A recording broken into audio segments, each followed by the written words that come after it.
Testing 1, 2.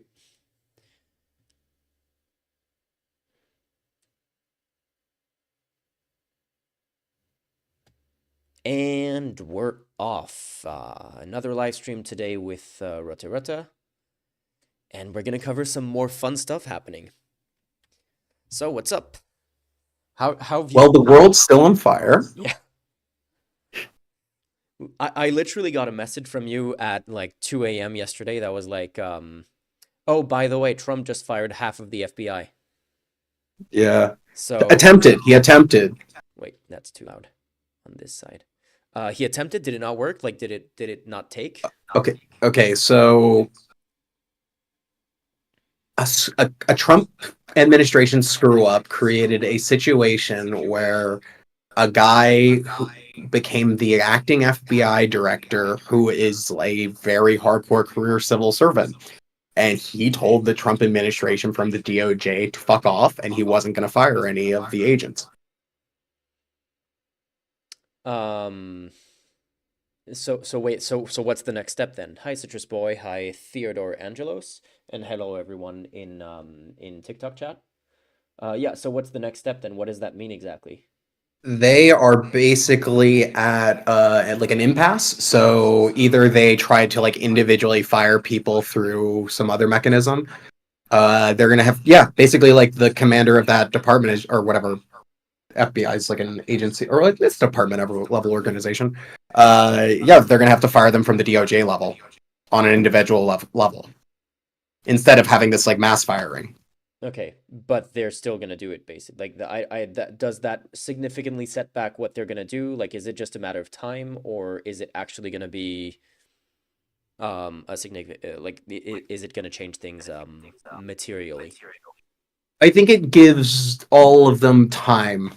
I think that's the thing mainly. So they're gonna still try and do it. Like their goal is still the same. They're just going to try to remove like the acting FBI director, but that's gonna require like a whole bunch of other stuff. So I think the measure is more like the civil service played for time. Mm-hmm. Um, but who knows? I mean, this is the other thing. Like he's also just made enemies of like a third of the FBI workforce. Mm-hmm. Let me just check something with people watching on TikTok. Is the audio working on your side? Because I'm not sure if it's loud enough. The indicator is not turning green. Anyway, okay, cool. It's working, it seems, so all good. Hi Ricardo. So, yeah, I guess last time we left off only watching a bunch of the executive order or the executive orders until the 27th of January. So I guess what we can start with today is just finish that list until we're up to date, because especially because some of the crazier ones are more recent, and then we can move on to stuff that is not in executive orders. Sounds like a good plan. Okay. Let me switch to, I think it was here. No, wait. That is for later. I had a list here. Where did I put it? Okay, let me see. It was a wiki with the full list. List of executive actions by Donald Trump. Boom. Move that here.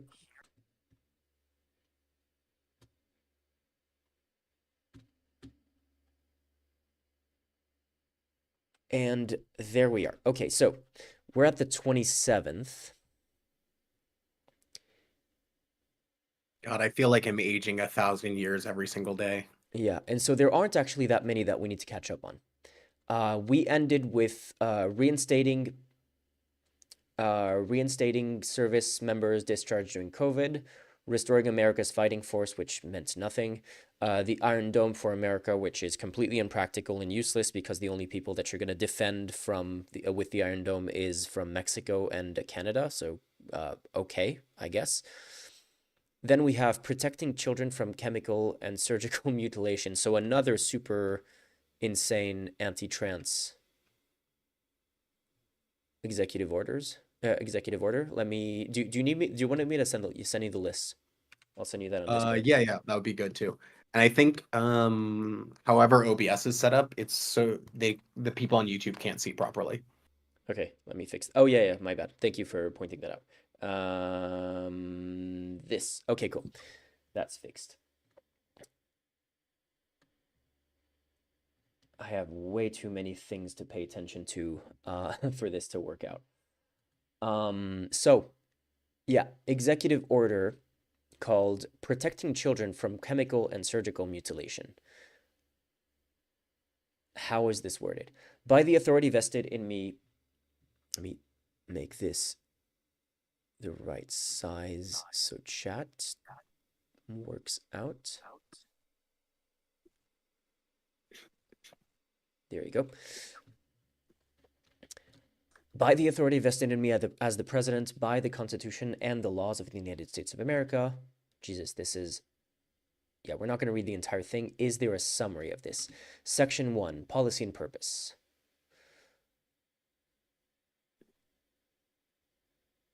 Medical professionals are maiming and sterilizing. Okay, this isn't even. This isn't even worded in legalese. This is just Trump language on an executive order. Across the country today, medical professionals are maiming and sterilizing a growing number of impressionable children under the radical and false claim that adults can change a child's sex through a series of irreversible medical interventions. This dangerous trend will be a strain on our nation's history, and it must end.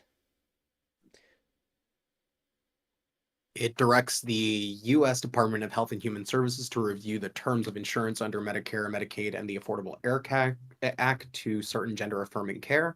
It tells federal agencies providing federal grants to medical institutions to make sure those institutions were not carrying out any gender-related procedures, and protects whistleblowers who report on institutions that provide gender-affirming care. That's it. Protects snitches who are attacking trans people and snitching on them. Okay, so that's one. That's evil and Yeah, horrible. that's already. We have. So that was the only one signed on the 28th. Then we have this one that was particularly insane. Additional measures to combat anti-Semitism. To combat anti-Semitism. This one was, as far as I understood, I saw legal analysis of this that was interesting. Executive order.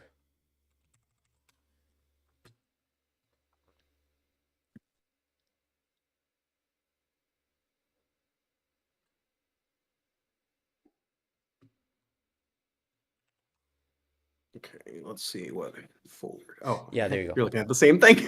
There you go. Trump anti-Semitism executive order invokes an anti-KKK law and targets leftist anti-American universities.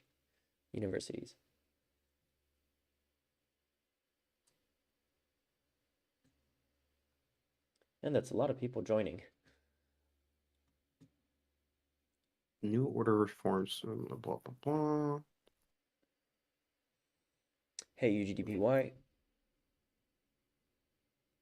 Bruce Beef, don't forget Elon seemingly tampering treasury payment systems. Yes, we will definitely be looking at that as well after we're done with the executive orders. Thankfully, we don't have that many executive orders to look at, so we're gonna be able to get to a lot of those things. So yeah, Donald Trump's executive order on anti-Semitism encourages the Attorney General to use a federal law created to target the Ku Klux Klan. To charge them in conspiracy against rights. Jesus. And so it's basically, so yeah, okay. Oh, that's so dark too. Trump himself was charged with violating the law in relation to his alleged attempt to subvert the results of the 2020 election. Is that in the text of the order? That is the next line of that paragraph you were reading from. The paragraph that starts, in addition, it says the Attorney General, read the last line. Wait, because I was Go down. I was reading the forward article. In addition, were you reading the executive order? Yeah, go down to like past where the related line break is. Wait, let It's like me. the third section, I think. Okay, okay. So related. In addition, it says that the Attorney General is encouraged to use the federal conspiracy against rights law to combat anti-Semitism. The measure was originally passed to combat KKK violence in the aftermath of the Civil War, and it has since been used to prosecute civil rights violations related to elections. Trump himself was charged with violating the law in relation to his alleged attempt to subvert the result of the 2020 election. So this is the thing. Okay, this is the thing that is really important, and that is um, that we keep hearing about. Let me put you on screen just so you're there. This is the thing that we keep thinking about as just part of how democracy works, is that every time we pass a law that is supposed to be like, oh yeah, we're gonna do this to protect democracy, like the KKK, super fucked up people. We obviously don't want those people to like be able to do what they've been doing, so we're gonna pass laws against that. And it's always the risk that that eventually will be weaponized against. Like if the wrong kind of people come into power, they can use those same exact laws. They don't even need to pass new laws. They can just reuse the tools that you built to combat them against you. And that is kind of the thing that is super blackpilling about democracy, because like there's literally nothing you can do. If you just leave yourself wide open to any attacks on the institutions by not having any laws like that, then you're just going to die from like the attacks themselves. And if you build tools to safeguards against those attacks, eventually in a situation like this one, they just use the tools to lock you out of power once they've taken over. And it's just always the same thing. Like it's just the cycle keeps repeating. It's so frustrating. Yeah, it's absolutely grim too, and it's also just like this major problem, right? Like, because you do need a law to go after the KKK, and you do need to like be able to charge them with these things. So what do? Only have those laws exist for the moment you need them, and like it creates a lot of other problems when you start thinking about it. Yeah, Yeah. it's a big security mess. I mean, it's kind of like people crying when I posted some videos about the vote. I mean, the vote that didn't even happen. The debate in motion about the AFD, about disqualifying anti-democratic parties, and a bunch of AFD supporters were like, "Yeah, that's super anti-democratic to disqualify parties based on what you think of them." But it's like, but democracy is under no obligation to let a party that is intent on dismantling democracy to take part in the election. So if that's anti-democratic, like you can't win with these people. You can never, like it's damned if you do, damned if you don't, every single time. Yeah, Um, Ricardo I mean, saying, I just keep thinking about that thing I told you on the last stream. It's like we can't keep judging the strength of our democracy by how many fascists we can support in it. Like it's at some point it'll break because of that. mm. I honestly wonder if it's like democracy is not the normal order of things. It is a very recent thing to have democracies as a um, well, it's not the majority of countries in the world, but it's like a pretty it's in a pretty dominant, it's been in a pretty dominant state for the past couple of generations, basically. But that is super abnormal when you look at the grand scope of things. And number one, it's possible that just like we're starting to see that order fray, and maybe within our lifetimes that's going to be donezo. And number two is it's also possible that there's just some kind of cycle that will come in that's like, okay, we build democracies, and then those vulnerabilities that are kind of built into democracies will cause them to collapse, and eventually they come back up again. And the idea of the moral arc of history is long, but it bends towards justice. Yeah, sure, in the super long term, but in the meantime, yeah, it goes up and down, and it's just one of those times, I guess. Yeah, I mean, I also was I can't remember who was chit-chatting about it today on Blue Sky. But someone pitched this idea that also we don't understand or recognize how we currently in the last like I don't know 2 3 generations lived in a time of like super abundance, Yeah. and the norm was like things would actually improve in a material way, and we're also dealing with the politics like because of some like very very material things like climate change and the way we've structured our economy the last 30 years, like things are not going to always perpetually get better, and we will still have like cycles of this. Yeah, Vislalala And is we saying don't have a politics that can absorb that really. You have to either succeed or things people will you know pick really crazy options. Yeah, Vislalala is saying people have started to think that democracy is just the voting, but a healthy democracy needs more, like a free press, education, and a safety net for people to, so people dare to raise their voices. That is super true, and I think we kind of I think the Fukuyama kind of end of history idea for like for people who weren't born in the 90s, there was this trend of thought in the 90s that basically like history had settled. Like we had found the end state of history, and the world map was not going to change, and the only thing that was going to happen from that point on was just that more countries were going to be stable, were going to become stable democracies rather than fewer. And I think partly as a result of that kind of thinking, we stopped to have real political education, and we stopped to have like in schools, and we stopped to have like real political thought in like the only people who think about politics are like, I don't know, university students who are in political science or whatever, and there's very very little education about, you know, how to identify fascism, for example, would be a very good thing, that it's like common knowledge, like what the red flags are and those kinds of things, so that people later on when they go on to vote, they're like, oh wait, I remember this rings a bell. In the same way that, you know how to do additions and multiplications and whatever, like, you know what you're actually getting into when you go to vote, and it's not just a completely feels based, this guy has a nice face and I want to get a beer with him, and therefore even if he's kind of radical, I like radicals and I'm edgy, so I'm going to vote for him. It feels like I don't know if that's ever been different. Um, but reading in history and reading, you know, shortly after World War II, or even in the early 1900s, it feels like there was much more of uh, a broad base of political engagement across more of the population.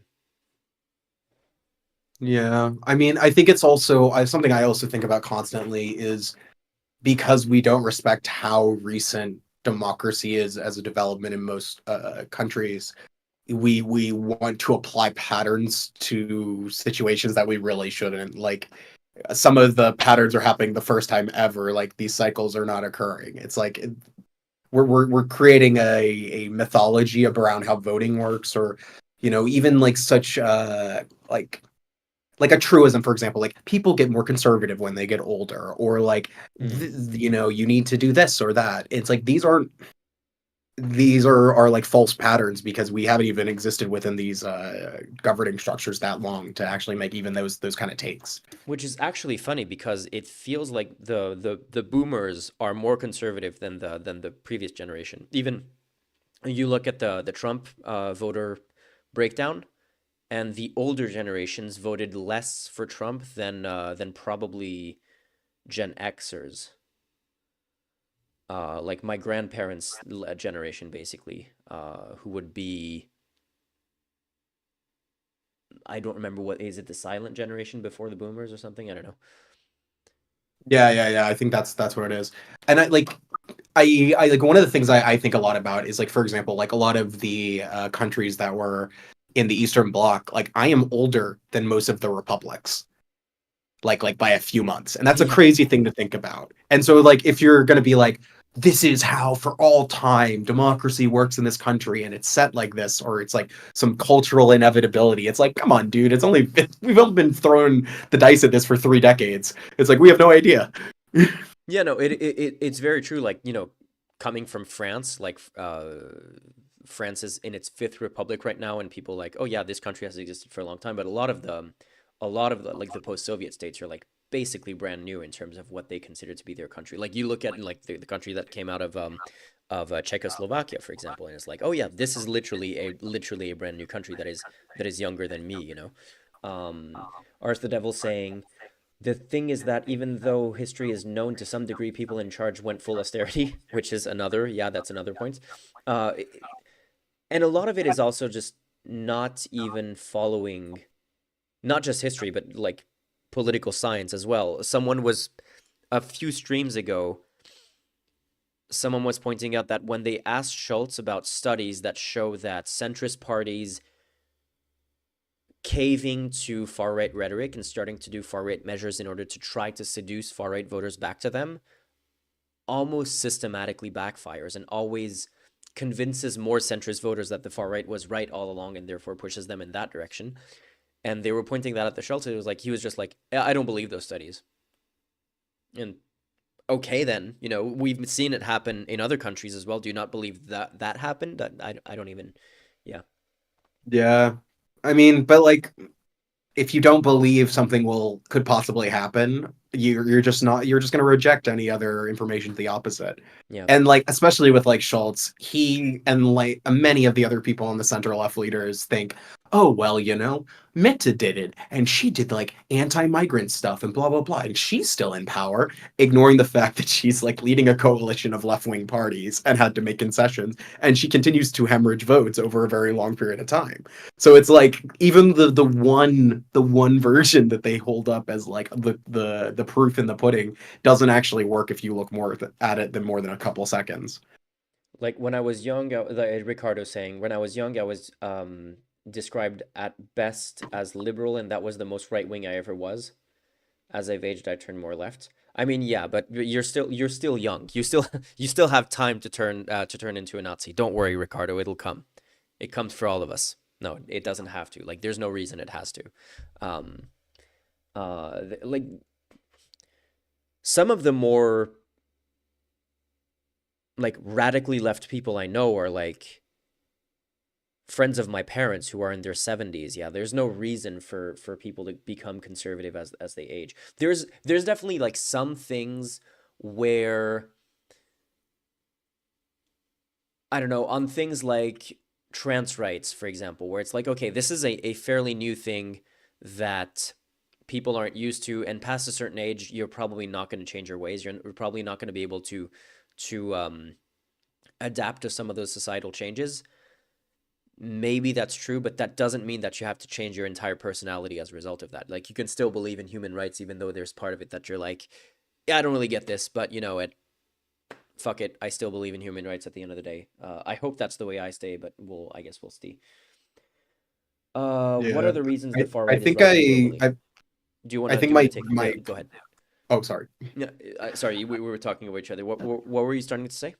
Oh, I was gonna say I think my politics has gotten significantly like deeper because I have tried to introduce myself to like a lot more like ideological tendencies, a lot more stuff in like ecology and like anarchist circles. And so I think that's like a good way to go about it. Like don't think of yourself as like moving in any kind of like particular pole. It's like you need to figure out more deeply about how you think about a lot of stuff. Because politics is very complicated and you won't know like a huge amount of policy positions because you're just like not interested in that stuff, or it never occurs to you to think about it. So I think the more you think about like how you actually want the world to work or like how to problem solve things, it forces you to confront how you actually feel about those things. Yeah, we have a few comments to react to. Jogota or Yogota is saying, what are the reasons the far right is rising globally? We can take that one. Yeah. Let me pocket that one while I just check if these are just comments or actual questions. So after everything goes to shit, we all restart like after World War II. Should we go technocracy instead of democracy? And Bruce Beef is saying, every person citing this one quote from Churchill are the people who saw their payslip and the amount of taxes they had to pay once and then immediately turn conservative. I think that's the thing. I think that's the literally like this is the thing that I don't understand. Like my brother did pretty well for himself, and when he was earning a decent amount of money, he was always complaining about his taxes. And to me it's like once you know that marginal tax rates are a thing, I can never understand people who complain about taxes because like hey, the fact that you're paying more in taxes means that you're earning even more. Like there is no the way that my brother would explain it is like because the totality of what I earn, over the totality of what I earn, like I'm gonna pay 40% in taxes over the entire year. That means that past July, I'm basically working for the government entirely. It's like that's such a stupid fucking way of looking at it. It's like, oh yeah, I earned all the money for me from January to July, and from then on, I'm working for the government, and all of my money is like that is such a weird way to look at it. Yeah. Do you want to take the why is the far right rising globally question? So there's a lot of reasons. One of the big main reasons is they have been working really hard to succeed at this particular political outcome a very, very long time. They're highly organized. There's tons of money behind them. They have been campaigning for quite literally decades to get to where they are, and they're highly networked internationally. Also, the mainstream parties have heavily delegitimized themselves over the last 30 years by pushing tons of austerity politics, and then conservative politics and far right politics have effectively merged, and they focus almost entirely on, culture war issues. And that means that they can fight completely about issues that have no bearing in material reality, just around like vibes. And if you have your mainstream parties either being complicit with the far right and also not providing answers to the actual material problems happening, because of their dedication to, neoliberal ideology or, basically other debunked economic ideas like austerity, you create situations where people feel like the establishment doesn't work, the democracy doesn't work, and these very loud, shouty people at least are pitching ideas. And in a vacuum, the person pitching ideas gets the audience because they're the one doing the vision, the effort. And if you have a lot of people doing this, like they do, where they have tons of influencers, a very huge cultural sphere that's constantly rolling, being funded by some of the wealthiest people on earth, you can get a lot of success, like just incredible amounts of success. Yeah, And that's what we've seen. I think also that the reason they are so successful recently, and I mean just in the last like year or so electorally, is they have shifted up their election strategy and they're going explicitly after non-voters, traditional non-voters, and they want to turn non-voters into voters. And this is what in common sense, old school political science thought would be, it's a waste of time to go after non-voters because it takes a lot of time and effort and money to hopefully maybe get someone to do an activity that they generally do not do. And so most campaigns would not do that. And then there's a broader problem where like traditional political parties stopped doing the effort of changing minds. They instead focused on looking at polling and then trying to fit themselves to what they thought the opinion already was. And that's a big problem because if you're no longer shaping the opinion, you're just chasing the opinion. And whoever is shaping the opinion now controls how all the politics is being directed. And the far right did that. And they basically made all other parties dance to their tune, whether it was around migration, trans rights, what have you. So that's it in a super nutshell. I think there's something like kind of built into a lot of the conversations that we're having is that if you want to say like liberal democracies or if you want to say the left, have been trying to solve increasingly finer and finer problems, and those demand increasingly more complex solutions. So, for example, if we're at the point where, like the idea a few hundred years ago that we were going to try to find a solution to like trans rights when, I don't know, like famines were still a regular thing, um, that wasn't something that we had to deal with. And like that becomes like that's a pretty granular level problem. If you're doing that level of things, you probably have like you've probably solved a lot of the like a lot of Maslow's like baser pyramid stuff. And so a lot of the problems that we're dealing with right now are problems that require really complex answers. And the right comes with extremely simple ideas that are very easy to sell. Oh yeah, the solution to this is just we deny the existence of trans people, and we don't need to like educate people on the science of what gender is versus what sex is. We can just go like, you know what? Let's not. Let's just ignore that completely and just go back 100 years on that issue. And I think generally speaking, it's so much easier to sell a simple bullshit answer that doesn't really address anything than to actually try to solve the problem with a complicated solution.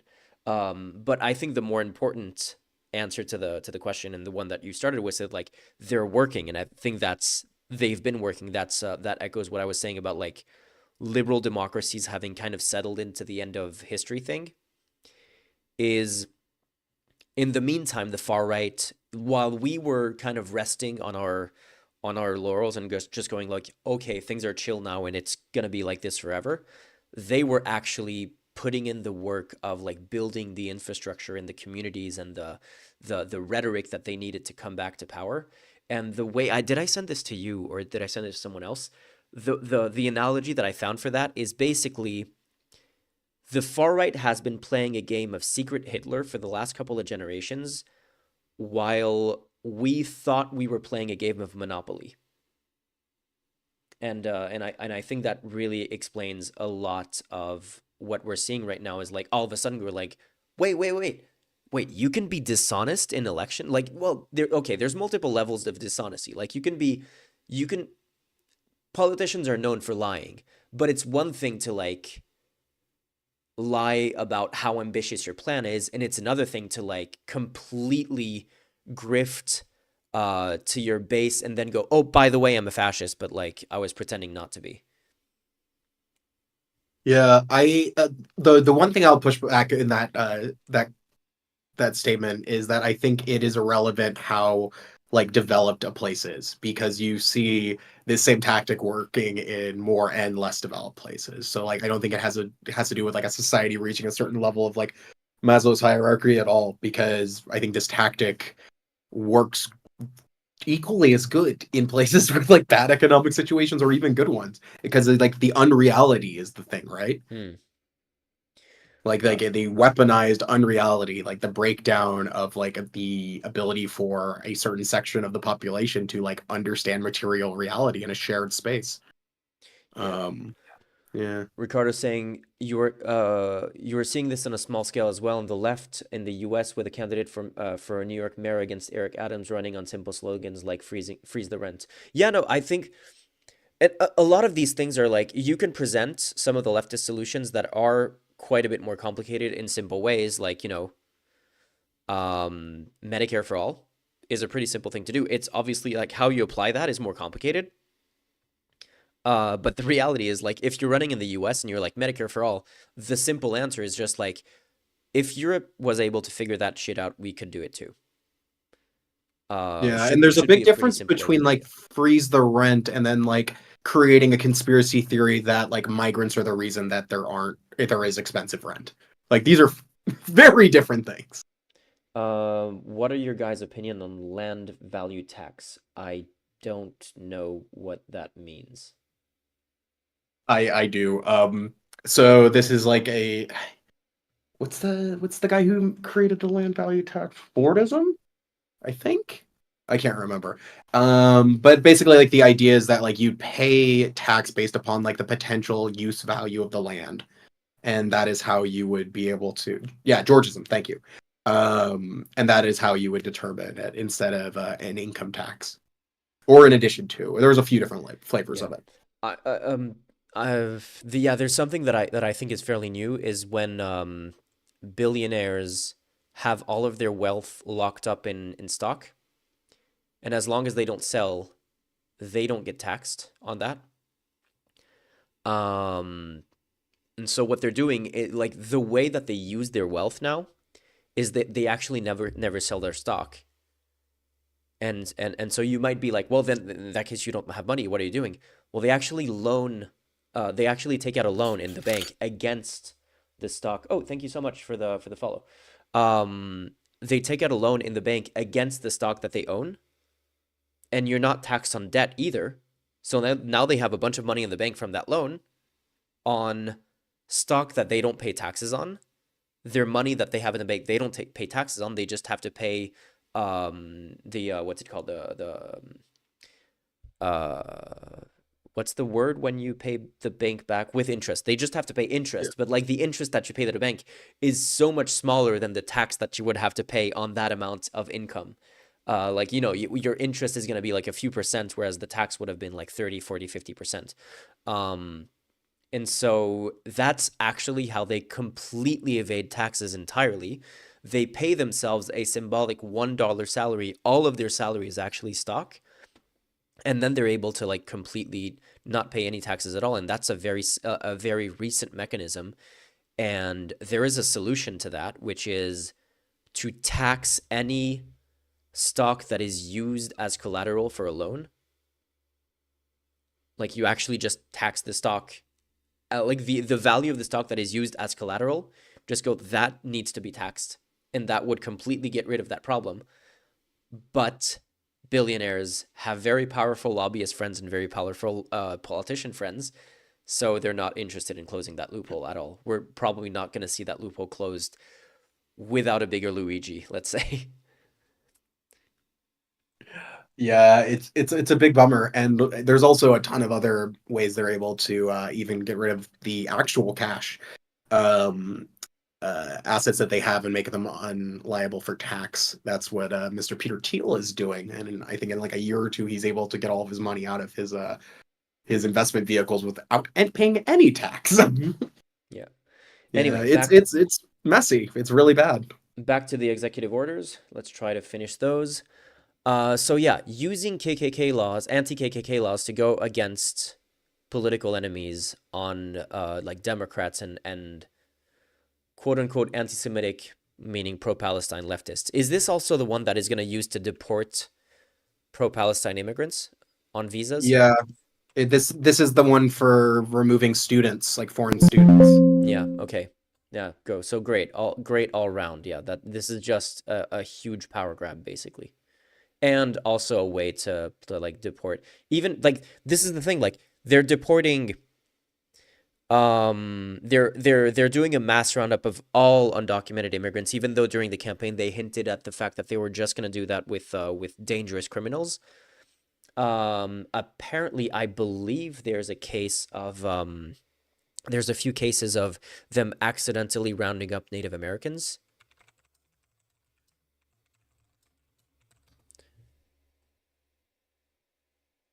Yeah.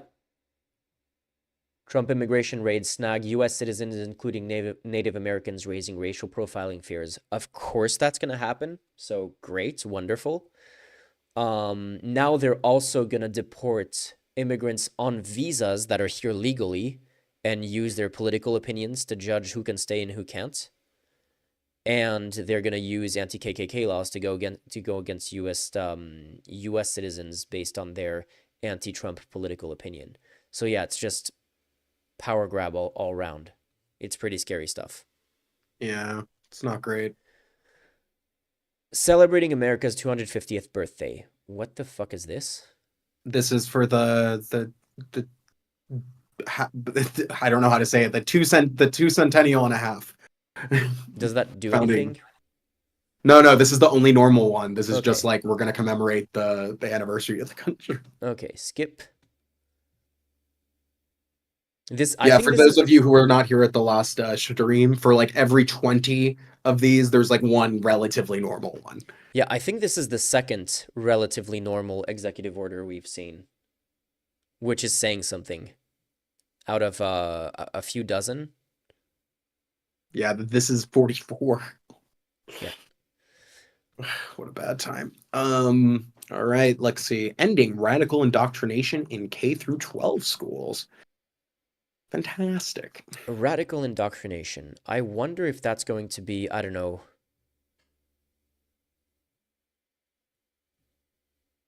Is this playing like like Hassan streams in K through 12 schools or something, playing Hamas propaganda, propaganda videos or Hezbollah propaganda videos in K through 12 schools. you mean it's not normal to have like Zapatista videos in your kindergarten? I thought that Yeah. was like, it was a normal thing. Is there a summary of this one? Well,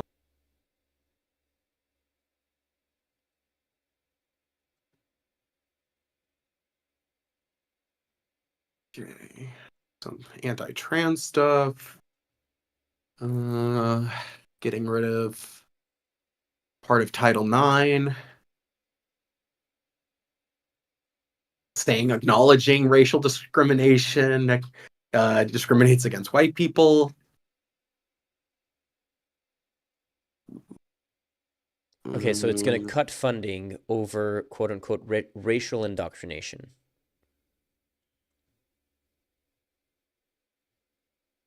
and it Oh, is creates a this the new definition patriotic called education one?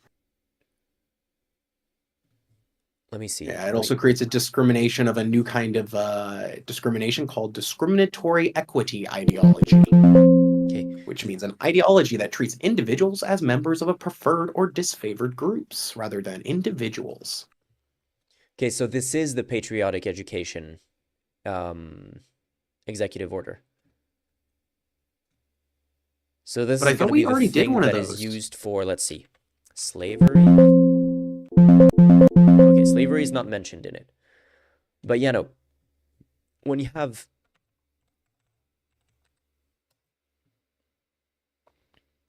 oh, Jesus.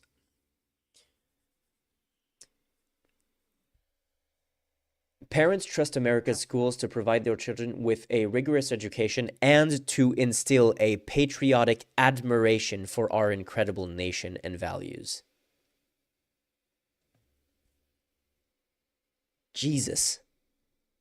No, that is not what education is supposed to be for. This is called nationalistic indoctrination. Yeah, that's bad. Yeah, that is one way to say it, yeah.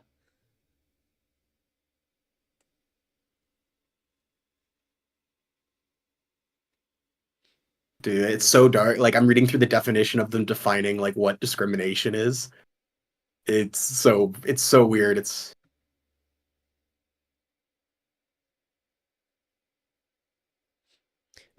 Out of curiosity, what are your thoughts on the Pledge of Allegiance in US schools? um I think it's weird Yeah, because it is like as an American, objectively. did you have like an awakening when you realized that was weird? Did it ever seem normal to you?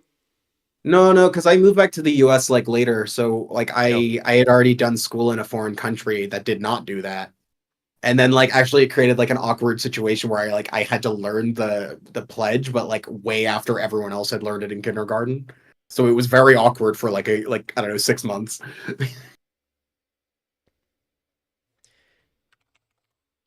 It's just very strange if you think about it. Yeah, no, to me it's like I don't think like when I was in the US I was like I stayed there until 7 and I don't think I ever even thought about it that much.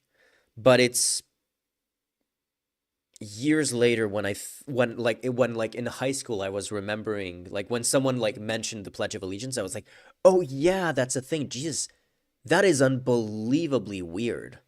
Like afterwards when I thought about it, the idea like for people who aren't American, maybe I don't know how common knowledge this is, but you show up in schools in the US and the first thing you do before the class starts is everyone stands up and you put your hand on your heart and you pledge allegiance to the flag and to the nation for which it stands and all of that in a weird like almost cultish kind of chant or whatever you would call it. It used to be with a straight arm salute as well, which is a whole other thing that they stopped doing. Do you know about that? The Bellamy salute. Oh yeah. Yeah. Yeah. Yeah, the wait, let me find a photo. It's actually not quite as bad as it looks, to be fair, the Bellamy salute.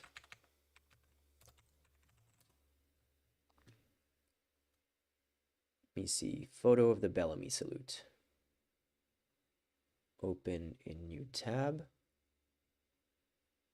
Yeah, I'm gonna get this wait. Open image in new tab.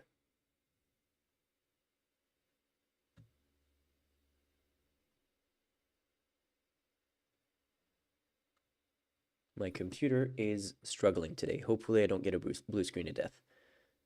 Oh God, one of the section is him bringing back the 1776 commission. Oh, Okay, Bellamy salute looked like this. which does not look good. This is how the US kids used to do the Pledge of Allegiance. It actually, so this is what a bunch of people have been saying about Elon Musk. Oh, it wasn't a Nazi salute, it was a Bellamy salute. Actually, no, the Bellamy salute isn't at all what Elon Musk did. It's just that we usually just see photos of it and it looks really, really bad in photos. But what really happened is like it was a whole movement. You started with your arm straight in front of you, and as you recited the Pledge of Allegiance, you would raise your arm progressively, and it ended up pointing at whatever angle, and then like you brought it back to your heart or something like that. Like it was a whole like long, slow choreographed thing rather than just what Elon Musk did, which is just like a pure like boom Nazi salute kind of thing. And if you're wondering why someone would create that, that's because nationalism's always weird. Yep, yep, basically. But yeah, no. So this was discontinued after World War II because because the U.S. realized it doesn't look great. Maybe in context, let's not do some weird straight arm salutes in hindsight. But apparently, it's being rehabilitated. So Yeah, so just to finish off this one, there's a few more terrible things in here. So there's basically will strip funding from schools if they recognize social transition for trans or non-binary youth. They also make it prohibited to call someone non-binary or modify people's names. And they also want a complete review by the Secretary of Education, Defense, Health and Human Services, and the Attorney General of every K through 12 education program in the entire country and make them in compliance with patriotic education. So bad. so this And if they don't executive do that, they're stripping your funding. Yeah, this executive order actually codifies a lot of the state by state stuff. Like there were websites that tracked which state had gender bathroom laws, where it wasn't where you had to use the bathroom of your gender assigned at birth. That used to be a state by state thing, and Trump came in and was like, "Yeah, we're making that a nationwide thing," and now it is illegal to have a school where you let trans students use the bathroom of their choice. That is now going to be something that will get your school funding revoked. Yeah. Wait, what is this about social transition? Prohibited. Like it's one thing that can get your funding taken. Okay, great. I was reading this and it was saying social transition does not include chemical or surgical mutilation. Jesus, well, the language that they use is insane. No, no, the reason they're saying it there is because there's another line that also goes in specifically for the surgical stuff, and Yeah, also also this just doesn't happen in the U.S. Like people who are minors don't have this surgery except for in very rare exactly. Like situations. like surgeries are like bottom surgeries do not happen to minors at all, and top surgeries are incredibly rare. So that's not a thing that you need to pass executive orders for when it's like literally single digit or low double digit cases across the entire country. It's insane. The idea, like, so I read this sentence here. So social transition does not include chemical or surgical mutilation, and I thought they were saying something like, so social transition can be acceptable because it's not a permanent thing. No, apparently, yeah, like even that is also getting your funding revoked. This is just pure like every worst case scenario of literally rolling the clock back on this whole issue. How many decades is this going to roll the clock back on? Like early 1900s? Not even. Yeah, I mean, like, and also this is gonna whiplash on a lot of cisgendered people, like, because it'll be like kids changing their names and shortening it will be at brought into this. Like it's ridiculous, and that's what they intend. I mean, it's very very important to keep in mind the Republicans want to get rid of public education. Like they've already stated they want to get rid of the Department of Education. So Oh yeah, that's if true they too. just break the system so much by gunking it up like this, like that's part of the goal. Like so don't think they even want to create a perfect public education system. They want to make a private education system, which we see actually in one of the other executive orders we're about to talk about.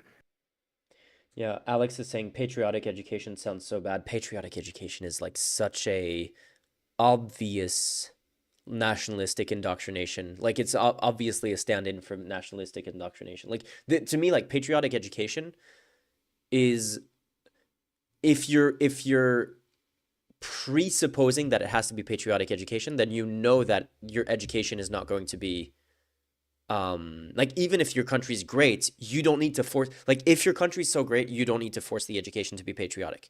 If your country's so great, you're just going to educate people about your country and they're going to be like, "You know what? This is a pretty awesome country to be in." If you have to state education has to be patriotic, you know that there's something kind of fucked up in the history of the country that is being taught in your schools, and you know that you're gonna want to like remove all of that. You're gonna want to remove slavery. You're gonna want to remove, some of the horror. So like the fact that the U.S. literally did concentration camps during World War II with Japanese people. That is something that is probably not going to be taught in school if it has to be patriotic education, or it's going to be taught and they're going to say, actually, it was awesome that we did that. Kind of Oh, like good. right wingers who say that the Crusades were awesome or whatever they say. Yeah, someone's asking in the comments for homeschooling how this applies. It's very important to understand that it is very unregulated in the U.S. Like there are active like neo-Nazi homeschooling networks in the U.S. that are registered and legal. So unfortunately, homeschooling is like the Wild West. Um, Princess O is saying this is evil. How can we stop this from getting worse? Um, Bruce Beefall gets your question in a second. I think we need to like the reality is we can't really do anything in the immediate sense to like stop this because they are in power. Like we can try to like be supportive of people, like kind of like when a lot of people were talking about if ICE shows up at your house, you don't have to let them in. You can try to, even if you're like legitimately you have nothing to worry from to worry about from ICE because you're a U.S. citizen and you're like your residency or whatever is like completely in order. You can just like waste their time and you can definitely avoid selling out your neighbors. So a lot of that is going to be something that we need to keep in mind is just like supporting each other. And I say we because like even in Europe, we're we're just a few years behind some of this, not necessarily ICE stuff, but like other issues that are going to happen. Like even Germany with the remigration rhetoric that is happening from the AfD. A lot of it is just going to be like mitigating and trying to help people at risk and trying to like hide refugees under your floorboards from Colonel Hans Landa, I guess, and hope that he doesn't figure it out to some extent. But at the end of the day, things are just gonna suck for a while. Is the thing that we kind of need to accept. Like maybe they're not gonna suck concentration camp genocide bad. In some cases, they might. But things are gonna suck for a while, and then they'll get better. And the main thing that we need to keep in mind rather than we need to like do something tomorrow to stop this from happening, we just need to keep in mind that eventually we will get through this and then we can start to rebuild, and that's the main thing to me that I've been trying to accept is there's not that much we can do in the immediate term. Yeah, I think one of the on an individual level, there's not a ton you can do, but there are, several things political leaders could be doing. For example, like state governors could be making a big effort to push back upon any federal orders, rulings, just declining to follow them at all. Civil servants can do the same, both on the federal level and on the local and state level. The goal and the way you help, harm one of these kind of authoritarian takeovers is by gumming up the system, making everything take longer. Yeah. And we saw this to a spectacular degree against the National Socialist regime in Germany. I mean, so many people survived literally because their paperwork took more time to process than someone else's. And that is like some of the things that can really happen. And I think also like Americans, because it seems like the Democratic Party for the most part has really abdicated its position as an opposition, we're going to need to have people actively organizing on a daily basis. Like, you need to join your trade union, you need to like organize your friends, you need to start figuring out like what you will do if something really bad happens, because there's a high chance it already will. Right before we got on this stream, Trump removed protections from 300,000 Venezuelans who are living in the US and opened them up for deportation. Like, very profound and terrible things are afoot, and there is no time to waste. And even in your small town or village, you can bring people together to decide what you're going to do when the forces of reaction come to town. Yeah. I mean, yeah, it's easy to find the Nazi comparisons ridiculous. And American fascism, or like, 21st century modern fascism, whatever country it pops up in, is not going to look like, a black long trench coat and a red armband. What's that? Inactivity detected in my live. Did my live break? Oh, wait. It's something. What do you mean inactivity detected On YouTube or TikTok? on TikTok? I don't know what's happening with TikTok. Just type something in the chat. Typing something in the chat. You guys still there? Okay, I think yeah, it just doesn't like that I'm not constantly touching my screen, I guess. Anyway, yeah, no, so the Nazi comparisons feel over the top, and there's a lot of things that is not going to be comparable to the Nazis. But that doesn't mean that it's not, like, we are going through a real period of fascism. And even if it manifests in different ways than it did last time, it still is that serious, and it still is something that we need to be concerned by. Oh yeah, I just remembered Bruce Beef asking, "What are your thoughts on homeschooling, on a ban on homeschooling like in Germany?" That would be a good idea. Generally, that would be a good idea, but like, again, it's like right now we're in this weird topsy-turvy world where generally I'm pretty trustful of institutions. I'm pretty trustful of governments having the well-being of the population at mind, even if we disagree on some of the details with whatever government is in place. But when literally you have executive orders that are like, oh yeah, you're like, we're gonna completely institute patriotic education, and we're gonna stop teaching people about some things, and we're gonna completely um, deny any kind of things to do with like gender identity or anything like that, all of a sudden, homeschooling seems like a good idea. So I don't know. We're in this weird topsy turvy world where I'm starting to go like, you know what? In theory, I don't like it, but like we're in that one edge case scenario where it might be a good thing.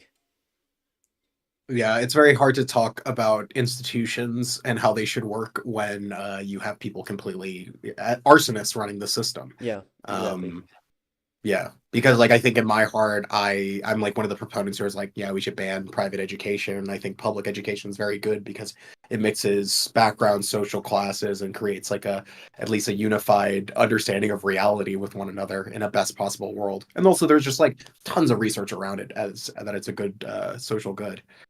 Yeah. So we have my special guest coming on soonish, and we have two more executive orders to get through before we can get him in. So we have expanding educational freedom and opportunity for families. Is this going to be a pro This is um, school vouchers. school vouchers? Okay. This is making, yeah, just removing money from public education. The full text isn't even here. This one's real fresh. This is 4 hours ago. Okay, well, that might be why. And then we have one that's TBD, imposing duties to address the flow of illicit drug. Oh, this is the trade war with Canada and Mexico. Yep. Okay. Yeah, okay, so we're basically up to date with the executive orders now.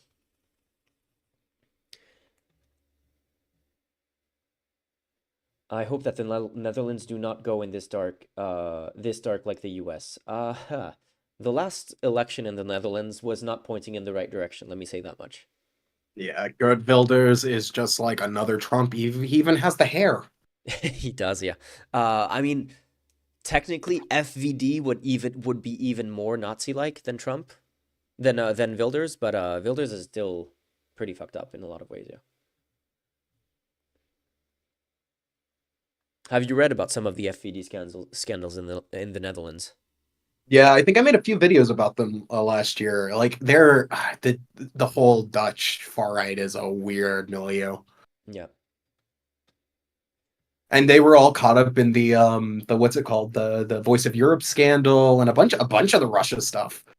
Yeah, the like some of the stuff, like some of the chat logs that leaked, whereas like their internal chat logs within the party was just like full on Nazi jokes all the time, and like using racial slurs against people, talking like using anti-Semitic slurs against people. It was just a Nazi chat room, and that was the main chat within the party basically. Yeah. That's the kind of people that, are running in what used to be one of the they had a very brief time at the top of the polls. Thankfully that did not last long, but yeah, no, they're a really wacky party. Thankfully they're kind of irrelevant at the moment, but PVV, the Party of Wilders, is only barely less wacky. They have a little bit more party coherence. Like the others are way too chaotic to actually get their shit together for super long. Neil's saying, maybe I'm naive, but I feel like the political system of the Netherlands is a bit more secure because there isn't a two-party system. That is true. What we're seeing happen right now, and this is happening in a bunch of European countries because they're not two-party systems, is that the far right is either taking the top position, but they're not allowed by other parties to form governments because they don't have like their own single party majority. So other parties are refusing to be in coalitions with them, and that is a good check on their power. But the other problem that is arising in a bunch of countries is when a far right party, even though they're not at the top of the polls and like they're not getting they're not the largest party in parliament, but they're still big enough that the electoral math just doesn't math for other parties to form a coalition that makes sense. And that's basically what we're going to see in Germany in a few days. If CDU refuses to make a coalition with the AFD, I don't know who they can make a coalition with. Like, will SPD want to make a coalition with the CDU? I don't know. The neoliberals, the FDP is probably not even going to pass the threshold to have representation in parliament, and it's not like they're going to make a coalition with like Die Linke or Sarah Wagenknecht. So yeah, and that's like same thing is happening in France. That's why they have a minority government right now that could collapse any day. Basically, it's because the far right is too big to make a government without, basically, and that's. I would rather that than just like, oh, it's a two-party system and they won, so they get to control everything for a number of years. But it's not like it makes everything completely secure, though. Yeah, I mean, it also depends on like what are the proportions on that multi-party system. Like for example, in Austria, it's like you still have three main parties that are basically the only ways you're going to form a government. And then we see also, right, again, we have a conservative party that's willing to go into coalition with a far right party. Okay, so we're up to date with executive orders. Let me set the stage for my guest here. Okay, just a sec. So, a few months ago, there was this Netflix film that came out called Scoop. and it was the dramatization. Wait, let me make sure I have everything showing up on screen properly. It was the dramatization of how the BBC got, I don't know if I can play the audio here, how the BBC got this famous interview with Prince Andrew. The famous interview where he said this insane thing. There's a slight problem with the sweating because I have a peculiar medical condition, which is that I don't sweat, or I didn't sweat at the time, and that was, yes, I didn't sweat at the time because I had suffered what I would describe as an overdose of adrenaline in the Falklands War when I was shot at, and I simply it was almost impossible for me to sweat on that particular. That was his defense for, like that was his way to say that he definitely could not have been involved with Jeffrey Epstein in the way that his victim alleged he was. Which was just an extremely weird way to like try to justify your past. Anyway, so this journalist here, played by Gillian Anderson in this film, is also the journalist who now has left the BBC and does a podcast called The News Agents. And last year, she had this amazing exchange with Marjorie Taylor Greene. You're a conspiracy theorist, and the left and the media spreads more conspiracy theories. We like the truth. We like supporting our Constitution, our freedoms, and America first. So, what about Jewish space lasers? Tell us about Jewish space lasers. No, why don't you go talk about Jewish space lasers? And really, why don't you fuck off? How about that? Thanks. Thank you very much. Thank you. I love that. Thank you very much there. So anyway, the person who was behind the camera for that little exchange is my next guest. He's a friend of mine, former colleague, and let me bring it on right now.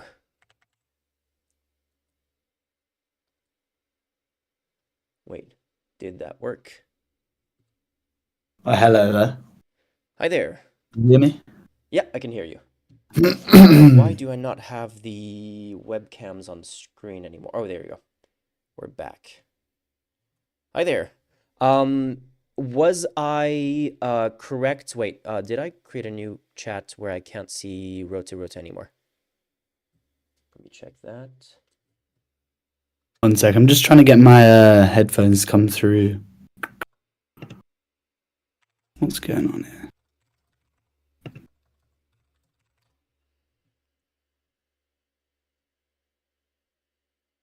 Wait, Rota should be here.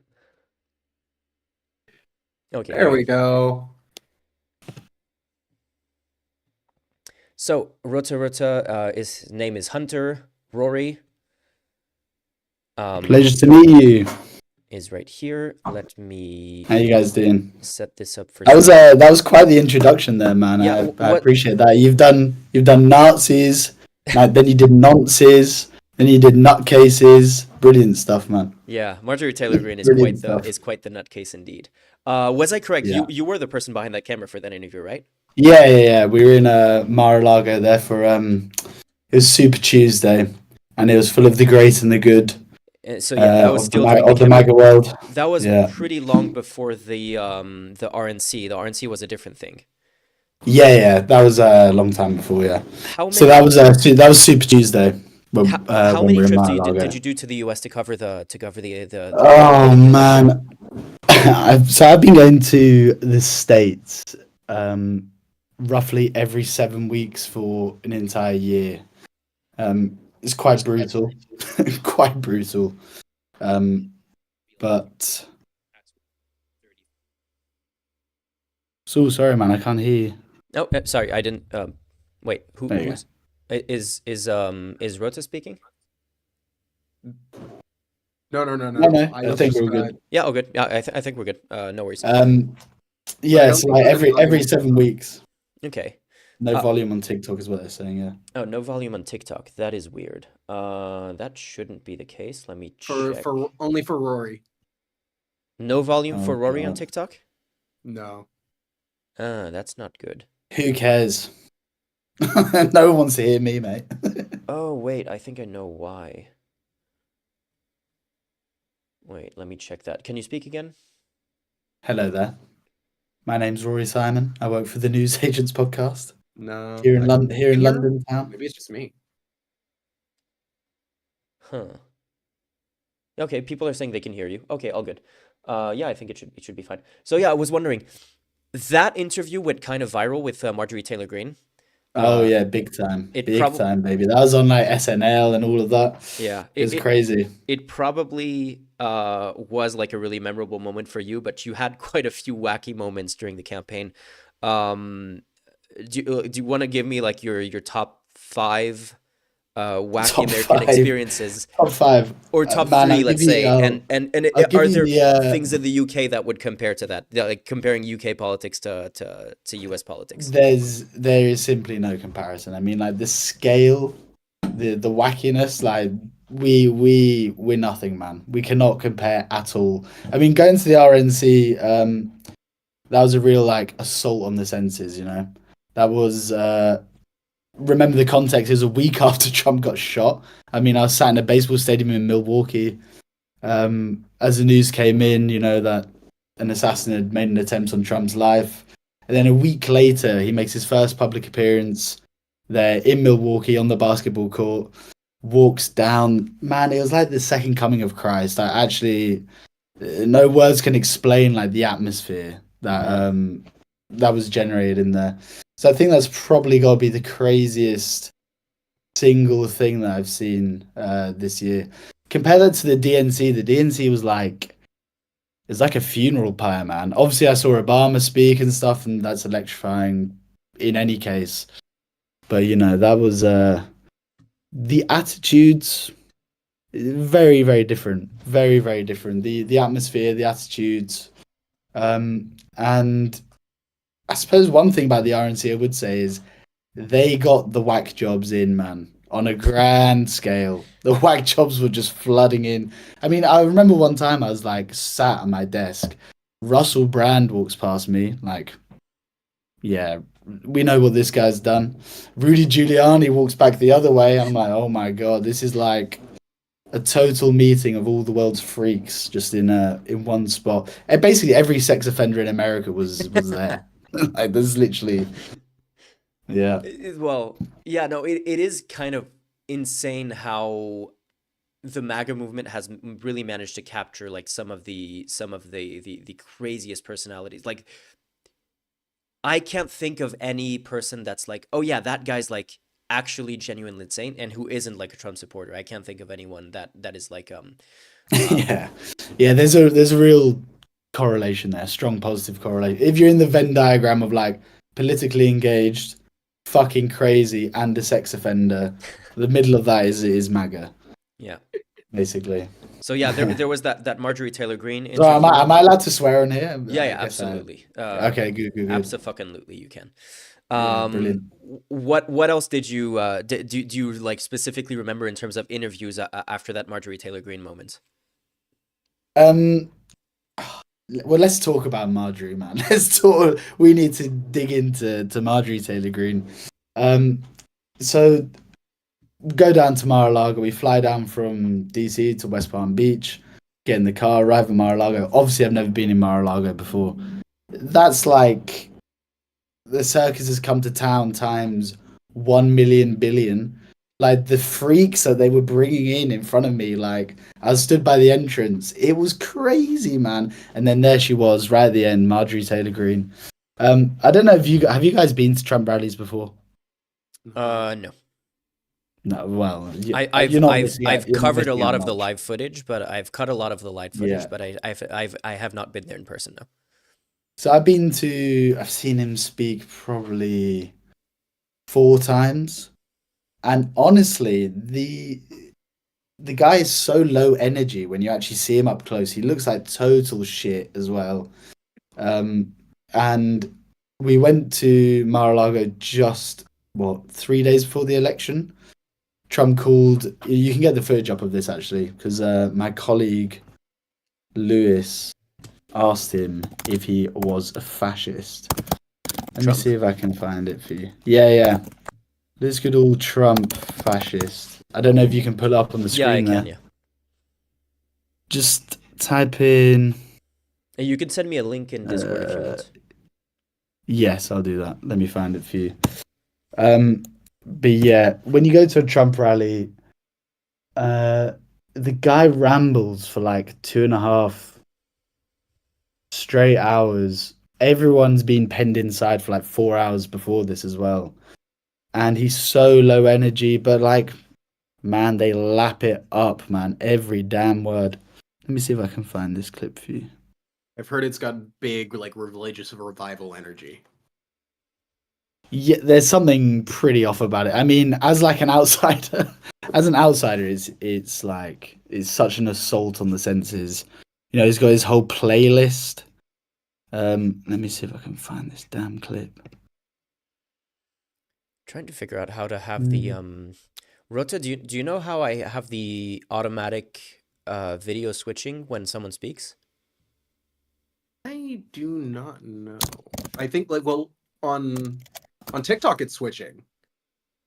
Video isn't switching on TikTok. Like the audio is, but because I have Rory's camera on screen, you're basically speaking, but without appearing. But I should Yeah, but it's just a bit delayed. It'll flip over a second. Because I keep seeing myself pop up on YouTube. Okay. But I also think it's like it's just fighting between Rory and I right now. There's no need to fight. So we go. I'm going to send you this link here now, and if you go to roughly like 8 minutes 52, I'm going to send it over here in your Discord. Okay. Yeah. So basically, I'll give you some of the context here. We were not meant to be in Mar-a-Lago. Like they weren't inviting any foreign press in. So what did we do? We signed up as MAGA faithful, and then just rocked up, and they ushered us straight in. I actually think is quite a serious security breach.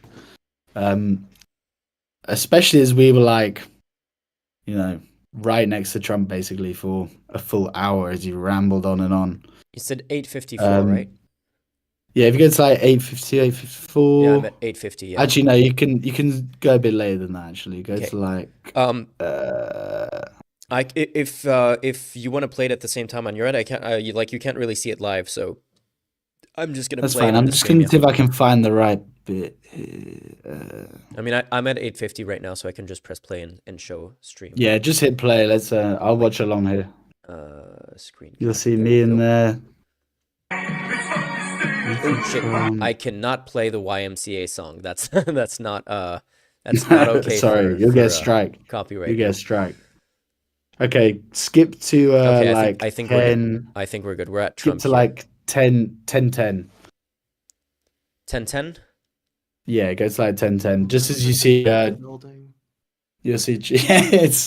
It's meant to be the Hall of Mirrors in Versailles, the Palace of Versailles, I think. Okay. Let me tell you, it's not like that. It's really not like that. I remember you posting this on Instagram, yeah. So he ignored me, blanked me. He gave me a bit of a and obviously I can't hear what's going on there, but you have Lewis directly asking Trump. I got it. Yeah, I'm there. Me. He gave me a bit of a directly asking Trump, you know, because John Kelly said Trump is a fascist. Yeah. Why shouldn't we listen to John Kelly, Mr. Trump? Trump, why shouldn't we listen to John Kelly, Mr. Trump? He called you a fascist, sir. Why shouldn't we listen to him?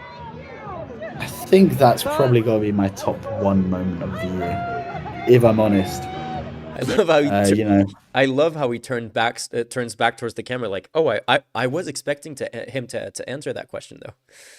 Yeah. I mean, there's no way we should have been in Mar-a-Lago, let alone in like the MAGA. Like that's why it's all filmed on the phone, because I couldn't take a camera in, couldn't take a press pass in, couldn't take mics in, because he called this press conference. Like this is like 3 days before the election, 4 days before the election. Calls a press conference, invites the great and the good of the MAGA world, very select amount of press. And then he has this fucking hour and a half long press conference where he doesn't say anything of interest. He just literally just wanted, you know, the networks to be streaming him for that hour and a half on that morning. We had to leave Miami at like 5 a.m. I had a RFK top on. It was brilliant. Yeah. And then we're just like in the mix with the MAGA lot, man. Like just chilling. Okay, this is the interesting bit. They hear that I'm British, obviously. I didn't do an accent. I had the RFK top on, but I stopped short of doing an accent. And I've got all these guys, and they're all asking me like, "What are you doing down here, man?" I'm like, "Oh man, I just fucking love Trump, baby. Yeah, all of that." And all of them were asking me about the state of the UK, and it's so interesting how the information they get and how it seeps and disperses in like those circles. They're asking me like about Birmingham, which is the second biggest city in the UK. They're asking me like the no-go zones. There's so many Muslims there. You can't do anything. You guys are sending Labour Party spies over to infiltrate the Republican Party, and it's like, wow, you really don't have anything going on up there. You've really got nothing going on. What was they live in funny a parallel world. Yeah, totally, man. It's like when Elon Musk started to get involved in UK politics, it was like this weird just repeating of these ideas that we've been hearing about the UK from the US for a long time. That's like literally like so little of this is true. It's wildly distorted. The basis in reality is virtually zero. I mean, like no-go zones in Birmingham, no-go zones in London. Trump was tweeting that about during his first term, actually, saying there are no-go zones now in London because of Sadiq Khan. You're just like, man, what the hell? Like, it has no grounding at all in reality, but he can just say it and they believe it. Yeah. That's the crux of it, isn't it? And when you have Elon Musk saying Tommy Robinson should be freed, and even Reform UK is like, no, that's not a good take, man. And he starts to go after Reform UK for whatever saying it was. Yeah. They need to get rid of Farage. I mean, Reform are actually so high in the polls right now. They're above the Conservative Party. I think that's sort of the 5-year worry we have now, I think. Let me catch on a couple of comments. Duck, don't worry. We'll put the executive order review as its own big video in a couple of days, so you'll get to watch that later. I guess, yeah, from your experience, so you covered Super Tuesday as like big events. Yes, we did a year out from the election. We did Super Tuesday, DNC, RNC, the election itself, and then the inauguration. I was just there.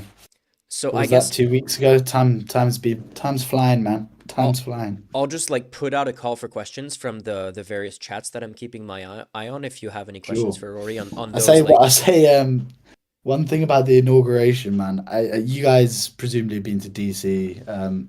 It's not like usually the most vibrant popping of places anyway, but it was a total ghost town. Total fucking ghost town. There wasn't a single soul on the streets. I know there's this like polar vortex or whatever, but there was no one in DC, man. And the only people there was this big like Nazi orgy, man. I saw like all the guys from Vox, all the guys Vox in Spain, the guys from Reform. I'm sure Marine Le Pen's little fellas were there too. It's like everyone who was anyone. Did you see that circle weird parade of like the Patriot Front guys who were all like in their weird khakis uniforms and face coverings and all of that?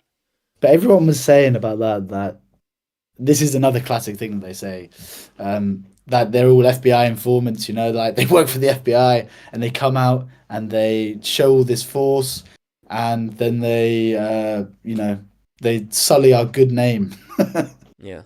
Yeah, I've seen a lot of that on social media as well. Ars the Devil saying, are we in the odd information bubble or are they in the odd information bubble? Which that is kind of like, imagine that like 5 years from now, we learned that literally every single conspiracy theory that MAGA believes is real. It's true, man. And I believe it. No, you don't. What do you mean you don't believe it, man? They're turning our frogs. Trust the plan. Yeah, they're turning our frogs gay, man. They're turning our frogs gay.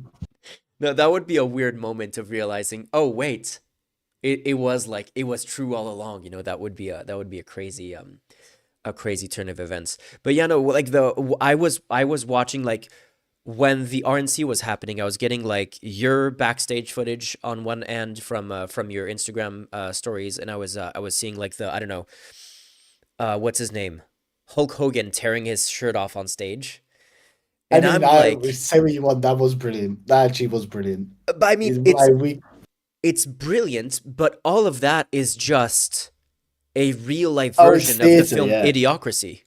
I don't know if you've seen it, Yeah. but what we've been seeing happening in U.S. politics in recent years is it's hard not to go like, oh yeah, that can retroactively be considered a documentary on a lot of the American culture kind of things because it basically took like real American culture and it just turned it up to 11. And that is exactly the stuff that MAGA is now like super proud of is the kind of idiocracy vibe of a lot of American culture is the kind of stuff that they love to put forward now. Well, yeah. Yeah, I I mean, mean, fascism's yeah, always been yeah. cringe, man. Yeah, but I mean, okay, let me put it this way. A lot of people have often point out how the Nazis looked cool, with the black trench coat and the facial scars and whatever. The Hugo Boss, man. Yeah, Exactly, the Hugo Boss uniform. And now it's yeah. like Porsches, brilliant. fascists in Crocs and t-shirts that say like got milk or whatever, and it's like it's just a weird juxtaposition of like okay, it's what was that I saw a tweet that was like, I knew that we were going to get taken over by insane fascist billionaires one day, but I didn't just know didn't they'd be expect such them to be losers, such yeah. losers. Yeah, exactly. And it's like Yeah. that is so fucking true. It's like everything is just like we lost to that basically. Like the forces of democracy lost to that it's kind of a weird Yeah, when you realization. consider, when you consider that most people aren't actually on any base level that politically engaged, Hulk Hogan ripping his shirt off, man. Yeah, I will vote for that shit. They're giving me guns, man. It's like you don't need to pour over the minutiae and the detail and the manifestos. Sometimes he who shouts the loudest gets the votes. There's a guy called Escaped Convict in chat who just said hi. So hello, Escaped Convict. Alex is asking, how are the people in places like the RNC, etc.? Are they openly Yahtzee? Yahtzee being the TikTok censored word for Nazi, Yeah. of course. At that particular moment, the whole sort of fascism Nazi thing wasn't really at the forefront of the debate. I don't know if you recall, but it's more like all the people coming in and kissing the ring, people who had previously stood up to Trump, basically just bowing down to him eventually. That was like the main gist of the RNC. So you had like JD Vance who called Trump America's opium or whatever he said. Little Marco Rubio, all of those guys, people who had previously stood up to him. That's not. And then there was one exception. JD Vance used to call him America's Hitler a few years ago. America's Hitler in his like societal opium or heroin or whatever it was. Well, okay, so you were referring to the same quote. I thought those were those were quotes like that were a couple of years apart. No. And there was one guy there who was just all on his own, and it was Asa Hutchinson. I don't know if you remember him. He ran to. Yeah. He was just there on his own, no one around him, just walking around, lost as fuck, wondering what the fuck has happened to my party. It's guys like him and Mitt Romney who you need to, you really need to do something a bit more. Why are you still turning up to the RNC? Like, why is Asa Hutchinson walking around at the RNC? What are you doing there? What business could you possibly have there? No one there wants you to be there. You hate everyone there. I don't know. It's like one of those. Like they spent a lot of their life throwing it at the Republican Party. Like I think it's just like this sunk cost, and like they've watched something they really cared about get completely obliterated, and they can't really give it up yet. It's totally that, isn't it?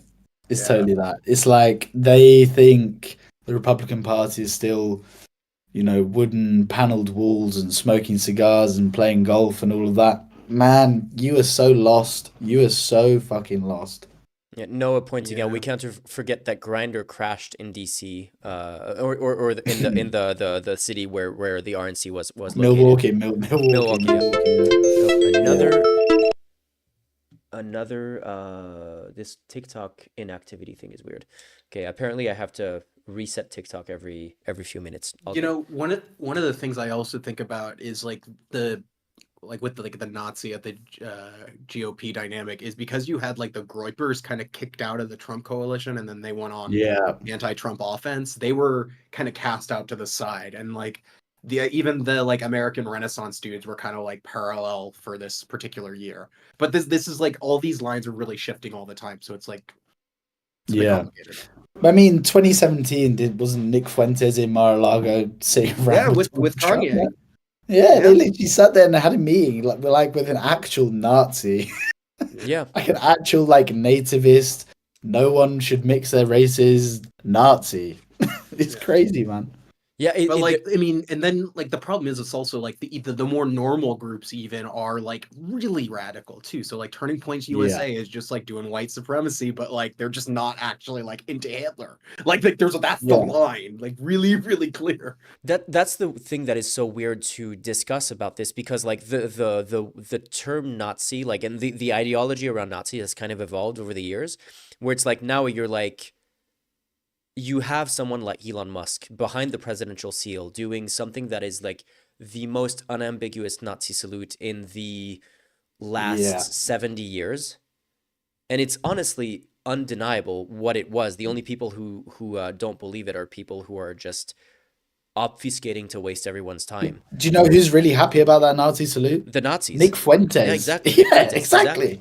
And the thing is, you say, yeah, that was a Nazi salute, and people come to you and say, but he's friends with a lot of Jews and he's super pro-Israel and Netanyahu defended him, It's like, I don't think you understand like the nuances of Nazism. There's a funny thing that I've been researching actually recently is McCarthy, Joe McCarthy, the guy that we kind of forgot was actually also a Nazi.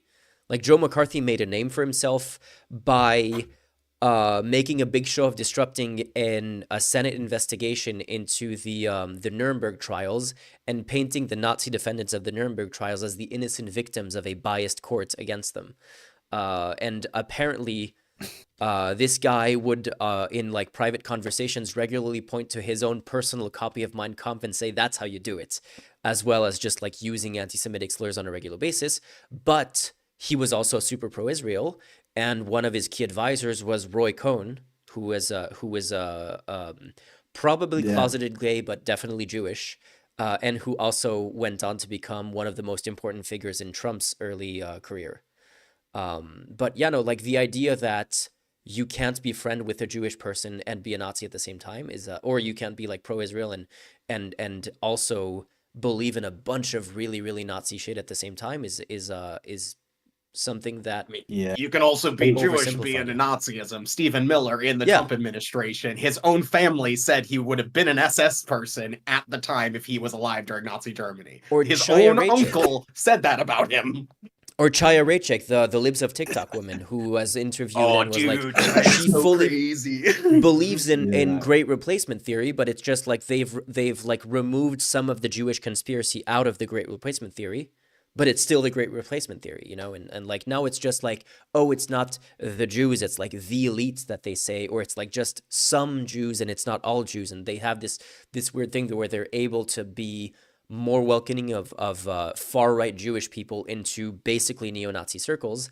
And like the ideology has evolved to be more pluralistic. The KKK now presents itself as an anti-racist group. There was a story that I read a few weeks ago of apparently someone was distributing racist like, I don't know if it was like deportation threats or something like that in all the mailboxes of people with Latino names in whatever city. And when they asked the local KKK group if they did it, they were like, no, that's kind of racist. We wouldn't do that. We have a bunch of Latino people in our organization. It's like, the KKK is accusing someone else of being racist is a really, really weird world that we now live in. Yeah.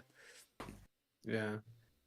I mean, I I also think think it's important to remember, like, post World War II, ideas around separatism became like the dominant idea, and that is how they can look at someone like Netanyahu or like even like Israel in a general way and be like, "Ah, ethno state separatism. That's what we want," and they so thus it can gel. Like they can all concurrently have their own little ethno state.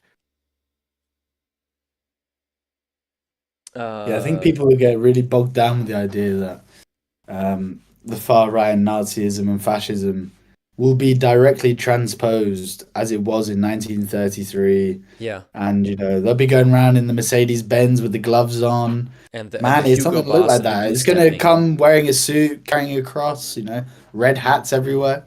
Yeah, and a lot of it has also changed. Like, okay, Trump's second administration is way more belligerent than the first. Like the first administration really had this thing of like we're gonna withdraw from the world everywhere and we're gonna be like no new wars Yeah. and Now he's just nakedly expansionist. yeah, exactly. And it's like this weird thing of at the same time, like I can imagine if he's able to do what he wants, if he's able to like take Canada and Panama and Greenland and like change the map of the US, I can see that in, 50 years history books are going to be like Trump is the guy that turned the US map from this to this, and like it'll look Can you like this imagine how great dumb it would be achievement. to take Canada? How dumb it would be, like, from the electoral college perspective to take Yeah, Canada. that too, I yeah. mean, like, so stupid. Yeah, I mean, I guess Buddy, it'll you have to be a imagine he makes territory them rather than a states. state, yeah. Yeah, yeah, Yeah, they're not states in exactly. this Because scenario. there's a reason Yeah. why they don't want to make Panama a Exanic. state from the Electoral College, yeah. Sorry, not Panama. You have a Canada-sized Guam. No, I was thinking of Puerto Rico. Yeah. There's a reason why Puerto Rico is not a state because it would be terrible for the Electoral College for Republicans, yeah. Yeah, I mean it's very, very scary. Like, and I think what is most troubling is there is a lot of stuff, but some of even the more important stuff is not being focused on enough. Like, for example, like they're very serious about invading northern Mexico. They're like not messing around on that one. They've already started the deployments. Like, this is not gonna happen. Yeah, like the military deployments at the border that we looked at last stream are like the level of equipment that they deployed there is like pretty insane. The fact that they declared the cartels terrorist organizations, which basically gives them the legal rationale to be able to do that. Trump seems to be pretty serious about using the military to take Panama as well. I think the Canada thing is let's be honest, is probably not going to happen. Yeah, Canada's fugazi, but like Greenland. Greenland seems serious, yeah. Yeah, that's actually serious. Yeah. Yeah. And because it's Trump, Yeah. because it's Trump, people get super bogged down about the way he speaks and all this sort of stuff. It's like, man, sometimes you got to play the ball and not the man. Like, he is actually serious about Greenland. I'm very sure of that. Yeah, no, I mean, for the sure. thing that I'm worried about is like it doesn't even have to be the U.S. military directly. He could do his own like little green men Putin style invasion, and you have irregular forces there, and we're talking about a small country, and is like And who the fuck's gonna stop him? exactly Honestly, like, who's who's gonna gonna go stop to him? bat? Who's gonna fight? Fucking Denmark gonna be sending troops over? I don't think so. Yeah. Alex saying it probably makes sense for someone who hates Jews to want them to move away to an ethno state, which yeah, that's basically what the AFD logic is around that. Do you think the CDU and AFD would do a coalition next Bundestag? Okay, that's a completely different topic, but we might go into it because you've been reading Actually, tell me what it's like in Germany right now. I haven't been back for a while, but like, are the nerves jangling? Shall we The say? nerves are definitely jangling, that's for sure. I was just at a rally earlier today, just outside the Bundestag, just outside the Reichstag, with that was an anti-AfD rally with a big "We Remember" in big bright like lit up letters in front of the building, and I'm like, do we though? Do we? Are you sure? Are you sure about that? Because it doesn't look like we're going in the direction of looking like we remember at the moment. Yeah, but yeah, no, that I wasn't in Germany when that AFD rally happened with Elon Musk appearing on that giant like Big Brother screen in front of everyone. But like social media just lit up with people going, oh, okay, we're back. Like it's fully back. Like the Yeah, but it wasn't a Nazi salute though. It definitely wasn't. Yeah, 100% wasn't. yeah, No, of course not. but He's just he's just at a Nazi rally in Germany, but that yeah. other thing he did that Yeah. was just like a tick. Yeah, Context does not matter. Like calling it a Yeah. tick is the other thing. Like it's because the variety of excuses that they've able to come up with, like they can't all be true, guys. And and like none of them even make sense. Like the A number of tick, man. He really threw that thing down, man. yeah, the number of Like- autistic people who are like, if I accidentally did a Nazi salute for whatever reason, like I didn't realize that I was doing that, and then people pointed it out to me, I would be on like an uninterruptible 1 hour apologetic rant about it for like the next day or something. Yeah. But yeah, no, I think it's we've seen like 1% of what we're gonna see in that regard as well. Like the normalization of it, people are going to be just like saying the N word. I was sat in a bar in DC with some MAGA guys, and they were saying stuff to me like, "Your new ambassador to the US, he's the F slur," like things like this. And I'm like, "What? You're just saying it now. You're literally just like saying these unspeakable things, and it's no one here's bang an eyelid about it. yeah. Everyone's cool with it." Yeah, we've seen Uh, 1% of what we're gonna see. Mario is saying the cognitive dissonance in all of this is unbearable. The CDU votes with the AFD for the first time. The result comes in, and then the AFD deputies are the only one to cheer. The leader of the CDU claimed it was a victory for democracy at the same time. Like the CDU leader had made a weird speech, trying to like take credit for the vote and at the same time like separate himself from the AFD and saying that something along the lines of I would rather this than just like not act on anything, and because it was the fault of the other side for refusing to work with me that I had to work with the AFD. It's like, well, maybe there's a reason why the AFD was the only party who wanted to vote for this thing.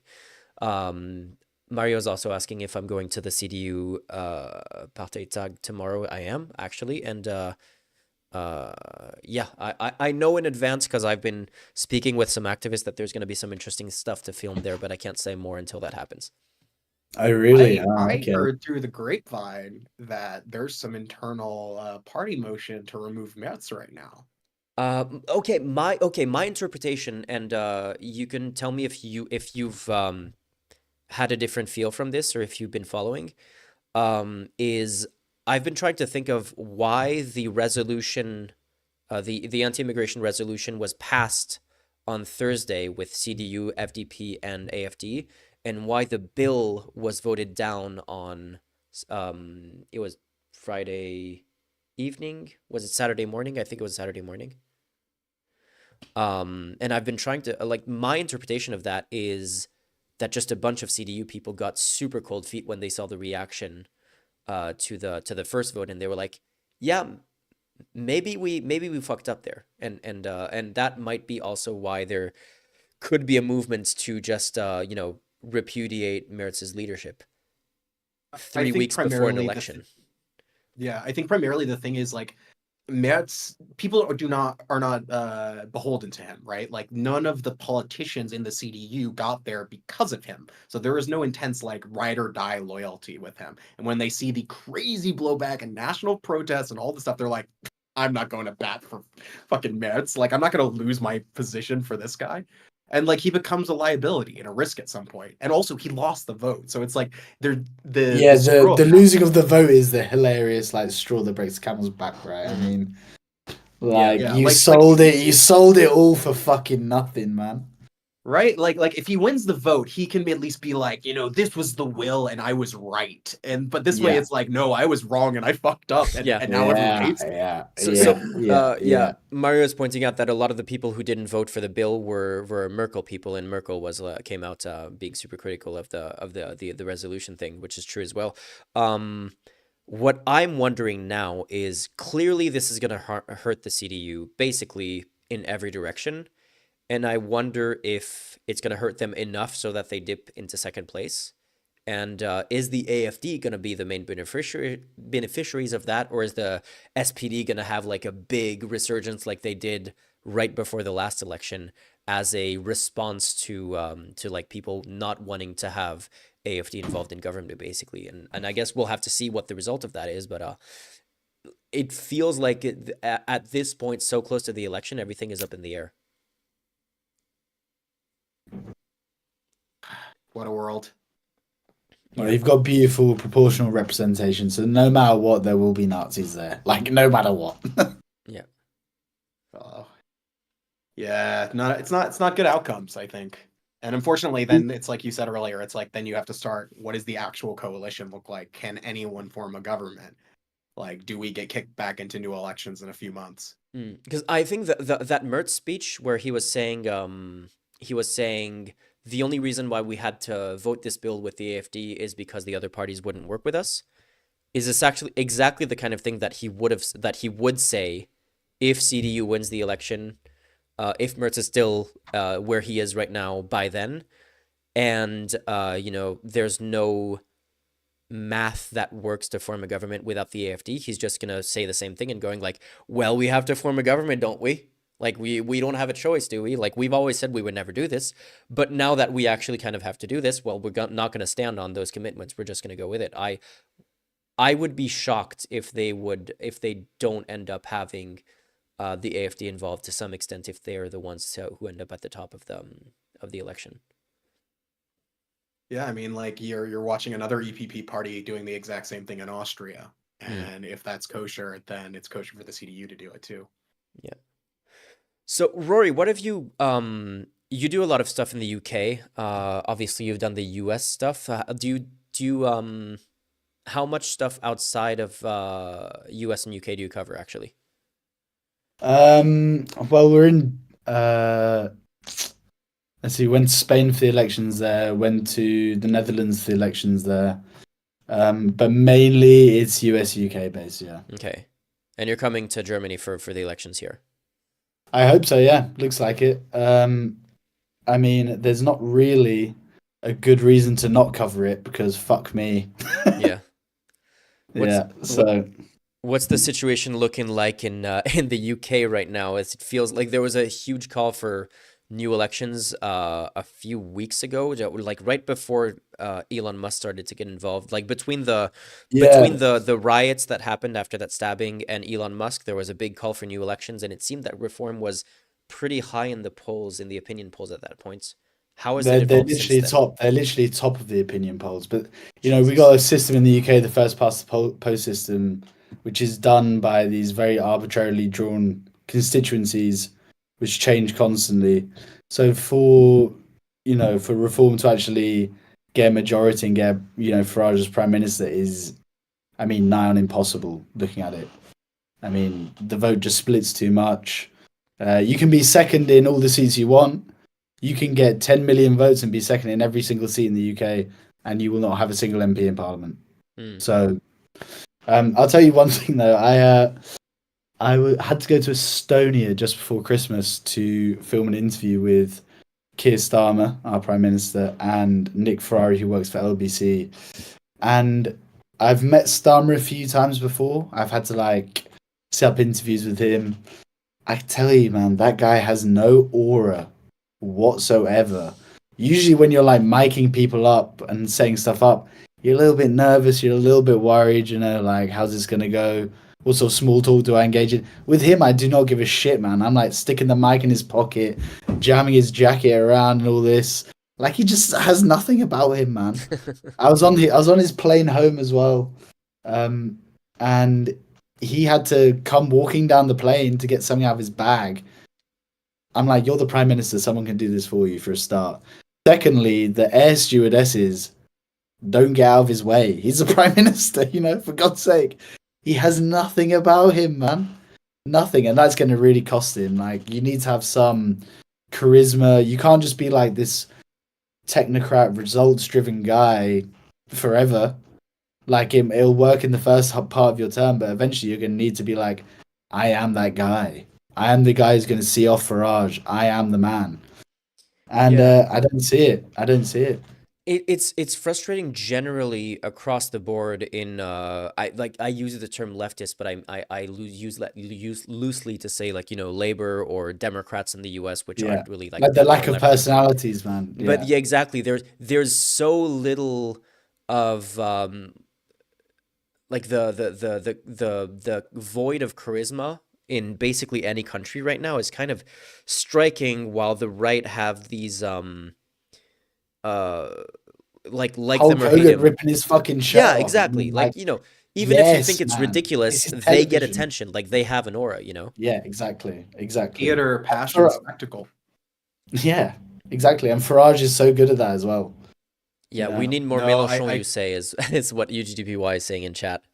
Yeah, like, people like that who actually, like, have just a modicum of, like, energy to their speech at all. I mean, coming out of the Biden administration, which was, like, uncharismatic for a whole host Yeah. of other reasons. But, like, you just think of a few years back when, I mean, Obama was kind of unique for that, for a reason. Like, there's a reason why we remember Obama so much, is because he was that, like, generational charismatic figure. He's the only thing I remember from the DNC. I couldn't Yeah. remember a single word from a single other speech. Genuinely. Which is weird because, like, policy-wise, he wasn't particularly remarkable in any direction whatsoever. He was just, like, a standard kind of centrist Democrat who just continued what, the party had been doing before that. But he was super charismatic, and that's what carried him through his entire political career, basically. Yeah. But that basically, for the most part, does not happen on the left. No. Yeah, Because they're I too mean, serious, man. Yeah. yeah. Yeah. Too So earnest. Also, like, Too they came serious. up in this time of politics that they really didn't have to do much. Like, these 90s politicians did not have to do much. end of history, man. Back to end of history argument. Yeah. Is like Yeah. there was a I mean, period and of then, time like, where, like, in Labor, literally it's like, everything well, was an autopilot, and people didn't even need to go vote because everything was basically stable and equal for everyone. At least Yeah. in, like, Western, like, I know that, like, the 90s were in Eastern Europe, different story, but, like, Western Europe, for the most part, everything was on autopilot for so many years, and now it's like, oh wait, we actually need to learn how to be appealing to people and be politicians, and which is a new thing for a lot of people. We had the co-leader of the UK Green Party come into the studio last week to do an interview, and often at the end of the interview you give them like a softball easy question, and he's my constituency MP, and in my constituency, which is very rural, there was a roundabout, like a intersection, that just had like 200 feral chickens living on it for for like 15 years. They took the chickens away. Yeah, it's a whole thing. Bungie Chicken Roundabout, look it up. Anyway, it's a whole thing. They took the chickens away, so I said to the interview, I was like, you got to ask him as the final question: are you going to reinstate Bungie Chicken Roundabout and bring all the chickens back to the intersection? But here's the thing with these guys, these earnest guys. He's like, I can't comment on traffic disputes or anything of that nature. Like, man, this is why you keep fucking losing constantly. Just say something funny, man. I'm begging you. I'm actually begging you. Get some headlines. Get people to like you. Get a damn personality. Because your policy manifesto readouts are not engaging. Yeah. Yeah, it's that's the reason why a lot of people are saying, okay, Democrats, we need to get John Stewart to run for president next time. No more celeb candidates, man. Like, I mean, I celeb think we're candidates, just in that era please. now, but Yeah. he says just he would need to never do train it. them to do rhetoric. They need to learn how to speak and do theater and, like, perform. That's Yeah. it. Can you Stop being so imagine? serious. Stop Can you being imagine, so like, serious a all bunch the of theater time. kids doing politics, and, like, how Republicans would Jeez, receive man. that? Mandatory improv classes for the new intake. Like, Yeah, Exec Order 1. Yeah. Yeah, no. What have you been thinking of the administration so far? You haven't been to the US since inauguration, right? Me? No, Yeah. no. I was just there for the inauguration. The administration. Well, it seems like he's domestically he's going to be sort of restrained a little bit. It's really the foreign policy that I'm like, oh Lord, here we go. You know, like the naked expansionist, the one to just claim territory for the sake of it. I mean, like literally claiming Greenland is for the sake of it. Like it might have some strategic importance, it might have, you know, some natural resources, but that is literally just for the sake of it. That's just to say, look at the fucking map now. This is my map. Yeah, I Like that's the genuinely bit that I think that find really terrifying. part of the reason why he's so interested in Greenland specifically is because of how big it is on the Legacy, map. right? Yeah, Yeah, it's just and like you also look he at the doesn't map, it's know the like a big vertical big piece of scale. land. Yeah. Yes. Yeah, yeah, he doesn't know the vertical scale either. It's much smaller than it actually appears on the map. Yeah. But What was I gonna say? yeah, But I mean, domestically, we were looking at like the school stuff are pretty insane. Like the patriotic education is yeah, pretty crazy. There's the obviously the mass roundup of immigrants and the Guantanamo Bay being reopened to house 30,000 brilliant. prisoners is like another insane Thanks, thing. Obama. Thanks, Obama. Thanks, Obama. Yeah. So Yeah. no, it is pretty crazy. But like I've been, every time I talk to someone else about this, they were like, "What do you expect?" Like I've been pretty taken aback by how fast he's been moving and just like the sheer volume of executive orders and other batshit crazy stuff that's been happening since inauguration. I don't know if that's something that you saw coming from like the stuff that you Um, saw at the I various events that you covered. spent a lot of time. Well, I say a lot of time. Spent a week in Florida, which is like ground zero for this. Like the things that Ron DeSantis has been putting through with the schools, the banning of books, the full scale abortion bans. Yeah, I think you could have seen this coming, right? You really could Yeah. have. I mean, if you think about it, like what the Project 2025 was like 800, 900 pages. That means they got to do Yeah. like a page a day every day. Yeah, yeah, yeah.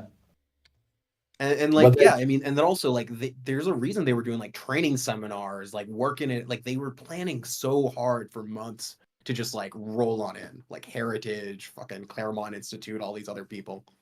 Yeah, the thing that's so infuriating is just especially on Twitter, especially Musk himself, every time someone was like Project 2025 or someone was like mention anything to do with abortion, he was like, this is obvious, this is explicitly a lie. They said that they weren't going to touch abortion. They said that they didn't have anything to do with Project 2025, and it's like, but they're lying. They're obviously lying. Like we can see it plainly. Like the half of the people who wrote Project 2025 were former Trump staffers who were obviously going to come back to the administration. And now it's like literally the guy who was in charge of drafting Project 2025.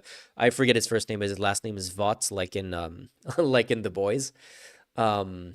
Is on the Trump in the Trump cabinet now, or is nominated for a Trump cabinet position now. Is like most of the executive orders that have been passed so far are just straight from Project 2025, and all of that is I expected all of this to happen, but I was just shocked by the fact the that breakneck speed of it, right? on Yeah. day one he did what I expected to see in like a month, basically. Is why Yeah. I was so shocked by it. I mean, on inauguration day, doing all the the pantomime exec order signings, throwing the pens out in the crowd, like he is showing that he's getting shit done, and he's making a big deal about it as well. Mm-hmm. Anyway, I've really enjoyed this, but I do have to jump Yeah, off. no worries. All good. My Thanks for coming heart on. goes Yeah. out to you. Man, it's Yeah, been a pleasure. I'm glad I waited because originally I wanted you to come on after the RNC. I'm glad I waited till after inauguration because yeah, there was a lot to cover there. Yeah, big time. Right, thank you guys. Cool. Have a good one. Take See you it later. Have a easy. lovely evening. Nice to meet you. Nice to meet you too. Cool. Oh, I almost hung up there by Man. accident. What a world. Yeah, no, that was fun. That was a fun convo. Very fun. Like I can't imagine being at the RNC. Yeah, man. Like again, like it's It'd just be weird. did I ever show you this? Let me pull up this video that I found. I saw this a few months ago. It's not a political thing. It is a church event in the South, in southern states. But I don't know if I'm gonna be able to find it.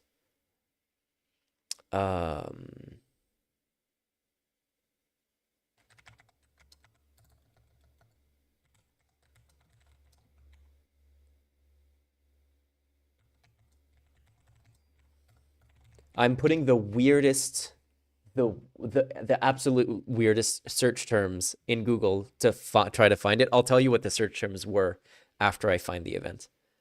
Oh man, and I know what you mean when you just have to do a very complicated Boolean search string, and you're like, I'll Yeah. get there eventually if I add enough. That's from oh, there you go. I knew. So the search term I put is church event manly festival tank, and the name of the festival is Empower Men, the Empower Men Festival in Springfield, Missouri. I know what this is. With that is organized by the local church, and I'm gonna pull up the image. I'm gonna send it to you, and then I'm gonna pull it up on screen.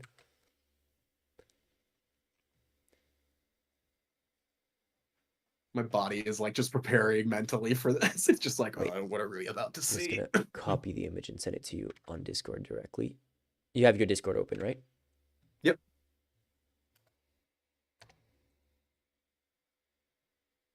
Oh no, what's about to happen? Okay, let me pull it up on screen. Oh god. You saw it, right? Am I in interview mode on thing or yeah, no, okay, cool. Wait. This. You know, So this dudes rock, right? Dudes rock. Let me say this again. This is a church event in the US. Oh my god. Oh my god. And then like people are surprised that we make a lot of comparisons to Idiocracy. American Christianity is a special experience for all of us. Yeah. Oh god. I will be right back. I'm gonna quickly use the toilet. Yeah, no worries. But like I especially love like the band in the background there. And this dude with not only is he like poking out of the top of a tank with like added cannons on the side of, I don't think these are like stock things, but he's dual wielding automatic pistols, like little Uzis there. You have this guy, I don't know what he's holding. Are those just the openings of the tank, or is there? Yeah, I think this is just like the cockpit of the tank. But like American cultures, this is America, you know. You cannot get more American than this. And the fact that this is gathering like large crowds of people, okay, well, it's not too surprising that Trump would win in this country, basically.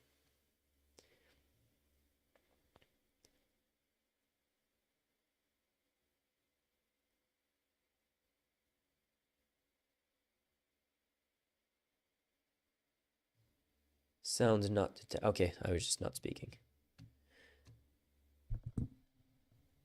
I remember seeing this on TikTok. There's a dude screaming about America in the background as well. Jesus and John Wayne, highly recommended. What the hell is that? Jesus and John Wayne? And John Wayne.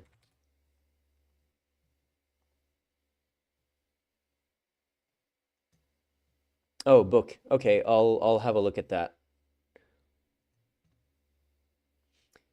Yep. Yeah, no, crazy stuff. Okay, so I was saying, wait, what did I do?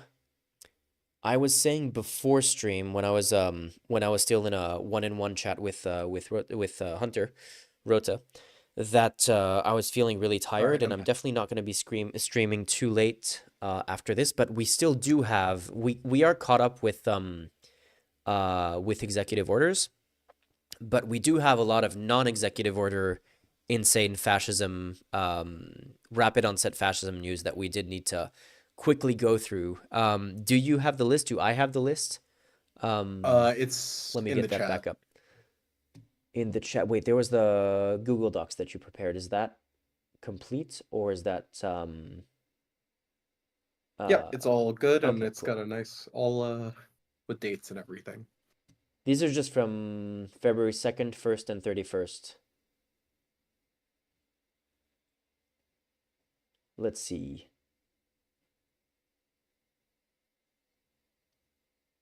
I guess we could quickly talk about the plane crashes before this. Yeah. Because that's another thing that happened. Have you guys been following the news around the plane crashes? I think there's three at this point, but the third one is like was on the ground and was not as serious. And what's Yeah, there was the one in Philadelphia, the first one, which was in DC, right? And yeah, then the one that happened on the ground at the airport, like the plane hit a tug. yeah, which are tugs are like the weird like cars that pull the front wheel of the plane. Yeah. But something that I saw that was honestly, I did not believe it the first time I saw it. I had to go check Twitter myself to make sure that it was real. Is this tweet, and I'm actually going to pull Twitter up to show you that it is real. Let's see, x.com. Every time I type x.com, I still feel like I'm going to show up on a porn site.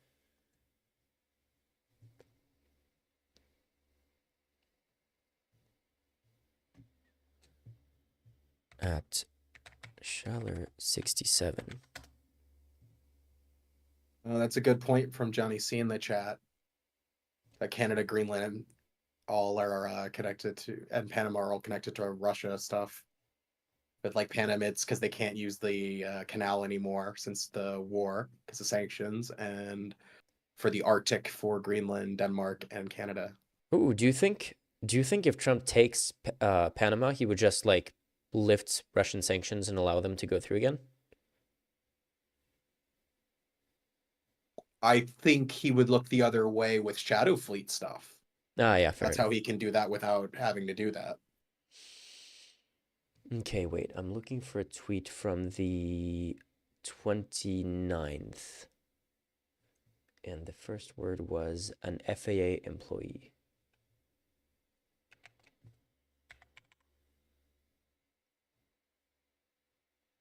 Found it. Okay. A real tweet. I'll send you the link and I'll put it up on screen. Right, let's see what this is. This is the day before the first crash that happened in DC. Oh, yeah. I saw this too. It's crazy. Okay, let me read that for people who for people who are watching on smartphones where it's maybe a little bit too small. This guy who is by the way, I think he's a professor. He's a political UMBC science professor, yeah. Professor. Says an FAA employee I know confirms the agency already lacks sufficient air traffic controllers. The so-called buyouts and other attacks on federal employees won't help. Remember that fact when the flight delays, parentheses, crashes, commence, and Trumpsters start falsely blaming DEI or Biden. This sentence, the day before the crash in DC, is insane. This is insane that he was able to predict exactly not only the crashes, but Trump went on to blame Pete Buttigieg, Biden, Kamala Harris probably. I'm assuming that he blamed Kamala Harris at some point, and then went on to DEI. And this guy predicted that before the crash happened, is the crazy part. Yeah, but as like we said, like this is all very predictable. This is the tactic. Using words like diversity and equity to mask resegregation. Yeah, no, it's exactly that. It's resegregation, like you say. But like the fact that DEI, I saw this, and I like not like I was like a prophet or anything. Like this was very obvious, but to me it became so unbelievably obvious when there was two things happening at roughly the same time. There was that the series of Boeing accidents. There was one where the door flew off the plane, that blew off the plane basically, and the pilot of that plane was a black woman. And at the same time, that bridge collapsed because a cargo ship lost control and ran into it, which that's gonna make a bridge collapse. And the mayor of the was it Detroit? Baltimore. And the mayor of Baltimore is black, and in both of those cases, they were like blaming the pilot for being like a DEI hire in the plane, and blaming the quote unquote DEI mayor of Baltimore for the bridge collapsing. And you were like, did DEI just become the new N word? Yeah. Is that just the way that it works now? It's such a weird thing. Yeah, but like that this is the Southern strategy, right? You just always move the word and the terminology you're using to more abstract ways. Yeah, Trump froze ATC hirings, air traffic control hirings, when he was inaugurated, even though they were already critically understaffed. There's like five different things that he did. There's Musk caused was it the head of the FAA, or was it the head of FAA, yes. the head of the FAA to leave? He disbanded a security board to do with air traffic, and he froze ATC hirings. And then they started sending out those emails saying that, government employees, if you decide to resign, we'll pay you a bunch of money as a buyout, you know? And then we're surprised when stuff like this starts to happen. And they will never, not only will Trump not take responsibility for it, but the Trump base is completely bought into their explanations. And that's the thing that's maddening, is you would think that a bunch of people, like at least a few people, would go like, okay, this is insane. You can't blame DEI in a situation like, and especially like in the case of the helicopter and the plane crash in DC. Clearly the plane did nothing wrong there. The plane just like was flying at the right altitude, at the right speed. They were following instructions, and the helicopter was the one that should have, like, that clearly some mistake happened. Even Trump acknowledged that the helicopter pilot did something wrong. And in that case, like, the plane pilot is of Mexican origin. The helicopter pilot is like the whitest guy you've ever seen. And the logic of blaming DEI for that, when there's like obviously an understaffing problem, where we know that the air traffic controller was doing alone two jobs, without like the job that should have been done by two people. Like there should have been separate people managing helicopters and planes, and there was like one single person handling everything at the same time. It's just trying to deflect to Biden and DEI is the fact that anyone is buying that, the fact that it's not like a universally called out thing, even among Trump supporters, is just another example of just, this is a cult and there's nothing we can do, basically. Yeah. I mean, it's really just like DEI is them saying like it's like the N-word or like the Jews or whatever they want to do. Like it's the excuse, it's the ultimate excuse at the end of like the conspiracy road, and because they believe in an all-consuming conspiracy, this is it. Like that, like it doesn't have to be anything more, and that's what makes it such a clever tool for them to use, because they can just apply it to every scenario. And also, okay, I just maybe I'm reaching here, but is DEI, so I've been calling the way that, especially the way Elon Musk used like the woke mind virus, and I've been pointing out that the Venn diagram overlap between what the Nazis considered degenerate and what modern MAGA people consider woke is almost a perfect circle. Which is interesting in terms of like the echoes of history there. I don't know how on purpose that is. And no, I think that's the same. I mean, it's just like the same degeneracy, and also like the kind of same argument of being like, cultural Marxism is everywhere, or Bolshevism, or blah blah blah.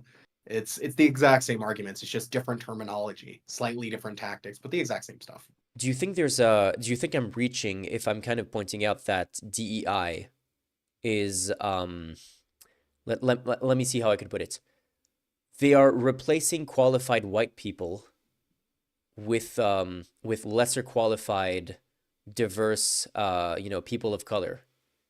Kind of feels like a Great like replacement a theory. different version of the great replacement theory, basically, in Oh a yeah, way. 100%. Yeah. I It's never great connected those replacement two in my theory that brain. you can say on TV. Yeah, I've never connected those two in my brain, but now that I think of it, it actually is pretty obvious. Like Yeah, I it's mean, like it's always to instill this idea that like someone is working to replace you in any kind of like structural way. Like that's the trick. Um, and then also like the other trick is like they're weaker than you and stronger than you. Like there's this grand conspiracy, but also these unqualified people are everywhere, and you're better than them. Yeah. So yeah, I was looking at your list, and so we're done with the executive orders. Wait, this, and where did I put it? Are we fully caught up to anything that happened before January 31st with just the executive orders? And is there nothing that happened between the 20th and the 31st that wasn't on in the executive orders? Oh, the shutting down of USAID, but I think I have that on the list. Okay. I do think That's the we other like really really big thing. briefly talked about that last time too anyway. Okay, so let me take these in order then. We have Hungary wants Trump deal before Russia sanction extension. Let's go through these. Yeah, okay, let's open it here.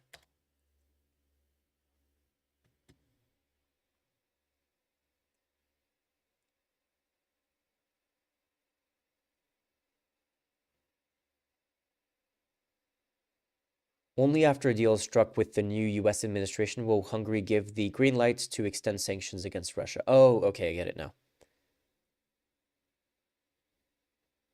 So Hungary is basically blocking new sanctions against, or like extending the sanctions against Russia until he gets a favorable Trump deal. Yep, he wants a cutout. I mean, I'm pretty sure they're gonna find something. They're pretty much lockstep in a bunch of other ways, so it would be surprised if they couldn't find some common ground. I mean, also like Donald Trump likes Viktor Orban. Exactly, like, that's what I personally. mean, yeah.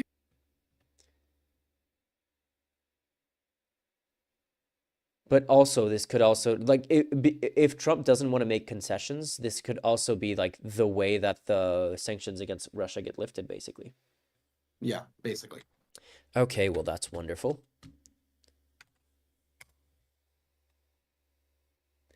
12 EU countries urge I saw your video about this. Do you wanna give me the rundown on this? 12 EU countries urge Commission to do more against election interference. Yeah, so basically 12 of the EU member states, including Spain, Sweden, a bunch of them have written to the EU Commission, and specifically the commissioner, who is basically like the digital czar, asking her to actually use the mechanisms passed through the Digital Services Act to go against companies like Twitter, X, Facebook, etc. Not only that, they wanted her to expedite the investigations that are already underway especially with like Elon Musk, because some of these are now into their second or third year. And they're calling upon this on like national security grounds and many other things. In addition to this, the reporting discusses how every member state also has a national level digital regulator that they could be enacting to pursue these things under the Digital Services Act, but they're all just choosing to hope that the commission acts first, because none of them wants to be first on a member state level. And this creates a major problem, because if the member states don't act and then the commission doesn't act, then no one acts. And the longer this is allowed to continue on, the more elections go by, they're disrupted, they're warped because of like crazy propaganda happening. And yeah, it's a problem. And because no one wants to do anything, it's gonna get worse. Yeah, sorry, I'm trying to fix something that I'm doing on screen at the same time. I don't know why. Oh, it's because of this. Okay, it's because we're in a different chat that I'm not getting the same display as last stream. Not a big deal. Yeah, okay, so again, this is I say this all the time. I just want the EU to take more of a leadership position on a bunch of these issues. I don't know what it would take for that to actually happen. Actually, you have a much better understanding of EU institutions than I do.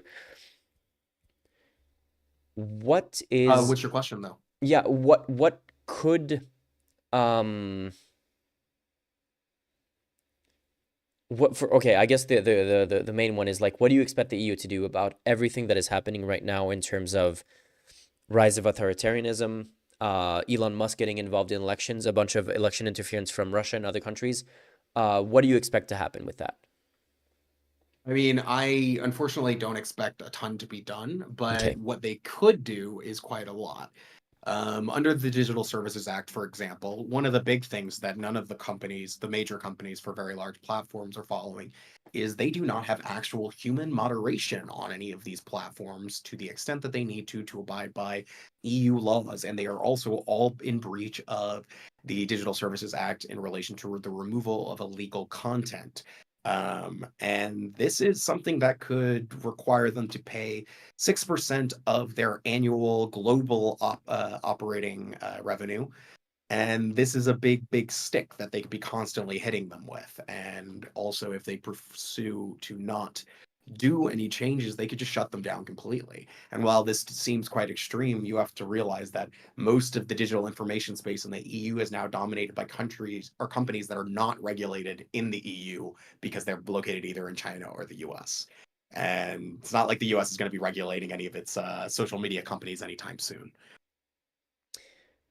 So like that's just like one level what you could do. And I think really like the bigger thing is to take a serious approach at publicly funded European-based social media companies Mm. to replace these current ones that we're dependent upon. Were Like you here that's the when reality. were you here when we talked about that last time?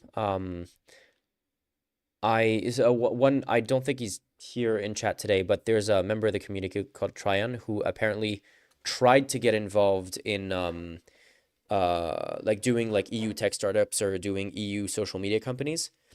And when they tried to reach out to MEPs or EU institutions to see if there could get like either some kind of assistance or just like, I don't know, any kind of institutional involvement, they were basically completely shut down by the EU on that front. And they were like, well, if we're not going to get any kind of help, like there's not much we can do to compete with the social media giants anyway. So they basically abandoned the project, is my understanding. If Tryon is in chat and I got any of that wrong, let me know. So do you feel like that is a mindset that is starting to change with the shifting global order that we're seeing? Or like, because I talk about the EU all the time as something that even though it's like imperfect and there's a lot of things that could be improved, the idea of it is something that I do very much support in so many ways, but it just feels like it has that potential that it is completely squandering by just not doing anything in terms of actually um like basically just like looking internally and not wanting to take too much of a leading position on the world stage when all of the economic indicators, all of the cultural indicators say like, yeah, the EU could take a much um, stronger role at, almost competing with the US for influence in a way. Yeah, I mean, I think so there was a big report called the Draghi report that came out, Hmm. I guess, like several months ago now, but it's slowly being implemented. And one of the main takeaways was that they need to do a lot more direct investment into the economy in every single sector, and that the main problem in Europe that's holding Europe back is you know, governments, public institutions do not want to spend money and invest in stuff. And that years of austerity have resulted in a situation where, like, of course, things aren't made and we're dependent upon foreign companies to do like all of our stuff. If you remember just a couple of years ago, or I guess like a few more years ago now, because like the pandemic was a while, you had this whole debate around like 5G expansion. And they were like, are we going with a Chinese company or an American company? And those Hmm. were the only options. There was Yeah. no EU option on the table. And it's like it's this underinvestment that creates a situation where you don't have a choice but to be dependent. And it takes a long time to spin up all your own industries and things. So it's like you see even now with the new commission, they're like, okay, we're going to throw a ton of money at a bunch of stuff. but it also is still way too little. I mean, unfortunately, we still have the same EPP commission controlling it that we've had for your and I's basically entire lives, except for like a very brief amount of time. So, you know, they fundamentally know the problem now. Like everyone's quite clear, like the issue is underinvestment. And they're all seeing the global order collapse and realizing like the EU is getting further and further isolated from its traditional allies, and this is a problem, and it's existential. Um, so yeah, but like the thing about the EU is like every year the EU is changing in dramatic ways, and it's a constantly developing organism and entity. So honestly, anything is possible. It just will take a long time because it's a very large ship that has to steer, and unfortunately, it requires a lot of unanimity with a lot of different political parties and a lot of different countries to Yeah. get things done. But I mean, I think there's more energy now than there was definitely like a few years ago for that level of investment. But I think it's really going to take a little bit more American chaos for them to realize. Yeah, I think the Elon Musk thing has scared the shit out of a lot of people. Oh yeah, So, I mean, yeah. in Germany certainly, I feel like it has. The anti-AFD protests, like obviously maybe I don't know if Mario is still in chat. Maybe she can comment. Obviously, the CDU AFD joint vote on the resolution on Thursday. Was it Wednesday? I don't remember. That had a big, like, that is the official main reason for the anti-AFD protests. But I think the Musk thing, it was an actual multiplier effect, like an order of magnitude multiplier of how aware people are of, like, it basically was the moment where you go like, okay, it's explicit now.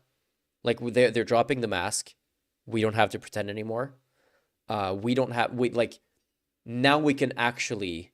I've been wanting to do this for a long time, but now when people are like, oh, the AFD is just like a libertarian, a regular libertarian party, conservative libertarian or whatever. Now you can just go like, I don't need to listen to that anymore. I don't need to argue the logic of that anymore, any more than I need to argue the logic of someone telling me that cigarettes don't cause cancer or climate change isn't real or something. Although the AFD will argue that climate change isn't real, which is a whole other issue. Yeah. But yeah, no, I like mean, it I feels like think things will still get worse before they get better though for a while, even in the EU. Yeah. I think unfortunately, like we still have to deal with the fact that like a lot of people are still in the mythology of Musk. I mean, in Germany especially, like their tech industry has like pumped him up for years and years and years.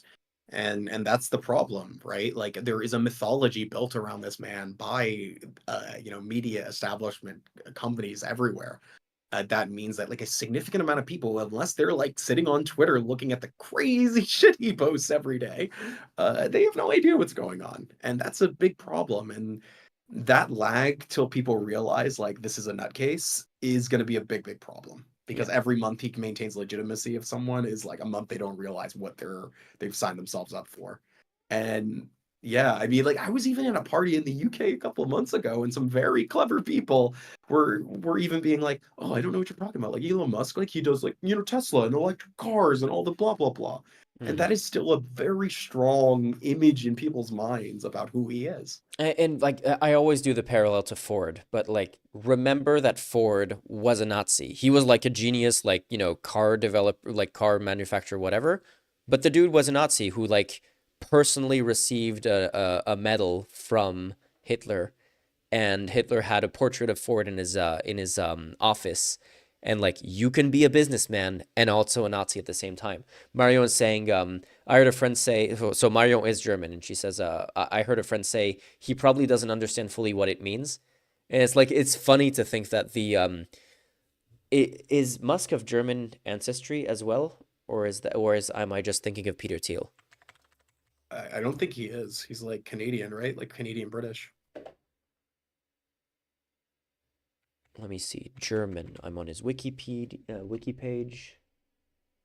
Yeah, his family lives in Canada before South Africa, though. Okay, never mind then. But yeah, the guy who grew up in South Africa where the fascist salute was also a thing, I'm pretty sure he has a pretty decent understanding of what that means. And I honestly, I don't think if you're telling me that a Gen Z kid doesn't know what the symbol really means in the context of that, I'll be like, fair enough. Musk doesn't get the benefit of the doubt, and I don't see how anyone can say that in good faith.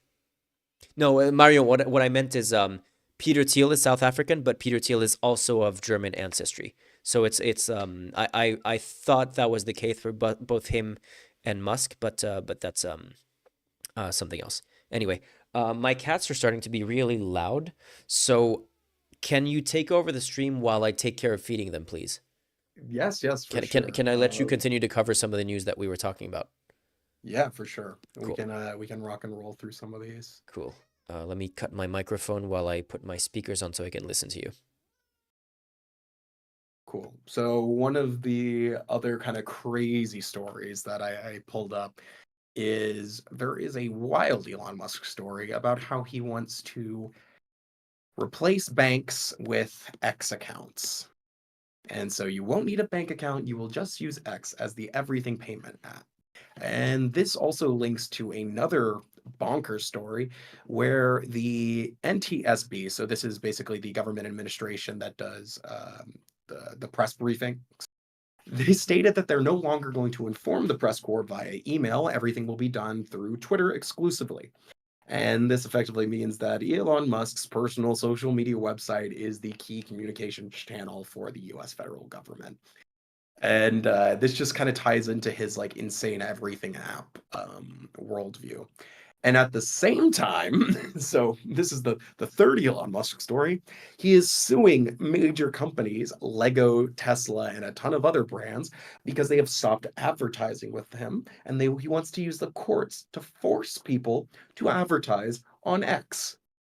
So if you're thinking he's going to stop at any point in doing absolutely insane things, well, that's not happening anytime soon.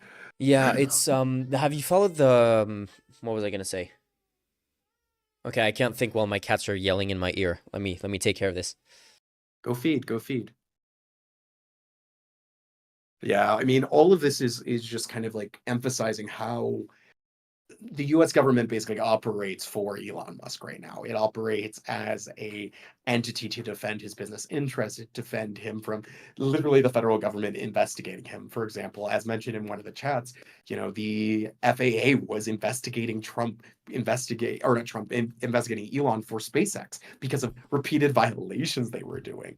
So it's so insidious how much everything has just been twisted to work for him and will continue to act this way, which is also why taking very strong stances for other countries against Musk and all of his business entities is not an extreme position. This is something I think that has to be taken as a matter of course, because otherwise this will be weaponized against them as well. And yeah, it's hard to really think about it, but you have to also remember this man is a government contractor in multiple countries. He provides internet for massive amounts of the population and also controls a majority of the current orbiting satellites of Earth. It's a very surreal experience, as we all know, unfortunately. Someone is asking, can you please speak about the Musk trying to get into a skiff and the implications? So there's that. There's Musk trying to take over the bank accounts that handle, I don't remember which branch of the government was it. Do you remember? Does that ring a bell? Yes, this is the master payment system. Yes. I don't remember the agency it's in. Musk payment system. It was. But he already has control of that. That happened yesterday. Oh, great! Wonderful. That's amazing. Okay, I have it on screen. So to give you some background on this, the master payment system is basically like the centralized payment processor for the federal government to make payments to literally anyone the federal government needs to make payments to. And they do over $5 trillion a year in payments, which is a huge chunk of the American economy. And this was also a highly restricted system where only a very few amount of people in the entire federal government had access to it or could make payments. And now it is controlled by Elon Musk's direct aides, people who are current and former employees of him.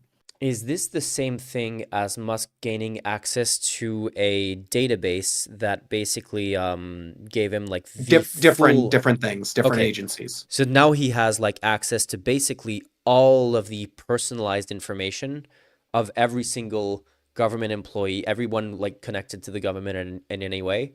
Like all of their information is in Musk's hands if he wants to use it for whatever he feels like now. Yeah, and the other thing that's like important to think about, it's like this is everything from like social security to veterans to like anything you could imagine, the government, grants to universities, local school programs, like so much stuff. And this is a tactic Musk used also at Twitter, where he takes control of the payment processing system and stops all payment processes until people justify why they have to exist. And if they can't justify it to him to make him happy, he just gets rid of them completely. This means, and he also tweeted about this today too, saying he wants to cut about 4 billion US dollars a day from the federal government. This man has no authority to do this. He has no government position, but he's doing this. Yeah. Yeah, so I have another article here. Senior USAID officials, I'll send you the link.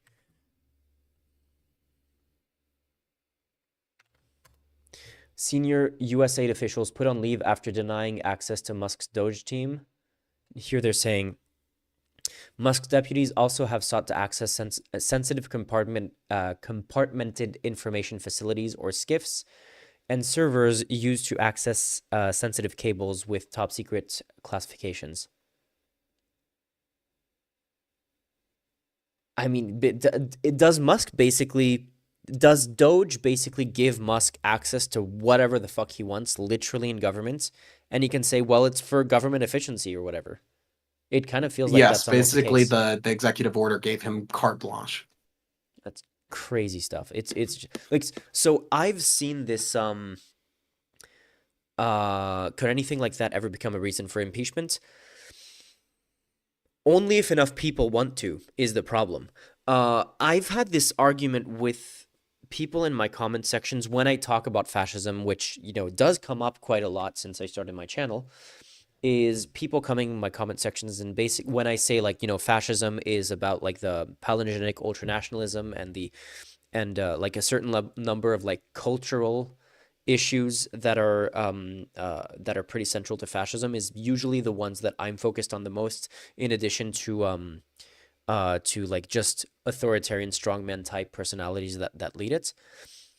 I am not that interested in some of the economic proposals, or like some of the structural proposals that are or some of the structural elements and economic elements that are associated with fascism, because I feel like those are more of a matter of opportunism rather than like a dogmatic ideological thing. But when I talk about palingenetic ultranationalism being like the central core definition of fascism, and people like, no, it's about the merging of government and corporations, I feel like that kind of misses the point, where it's kind of putting the cart before the wheels, or what, the cart before the horse. What's the expression?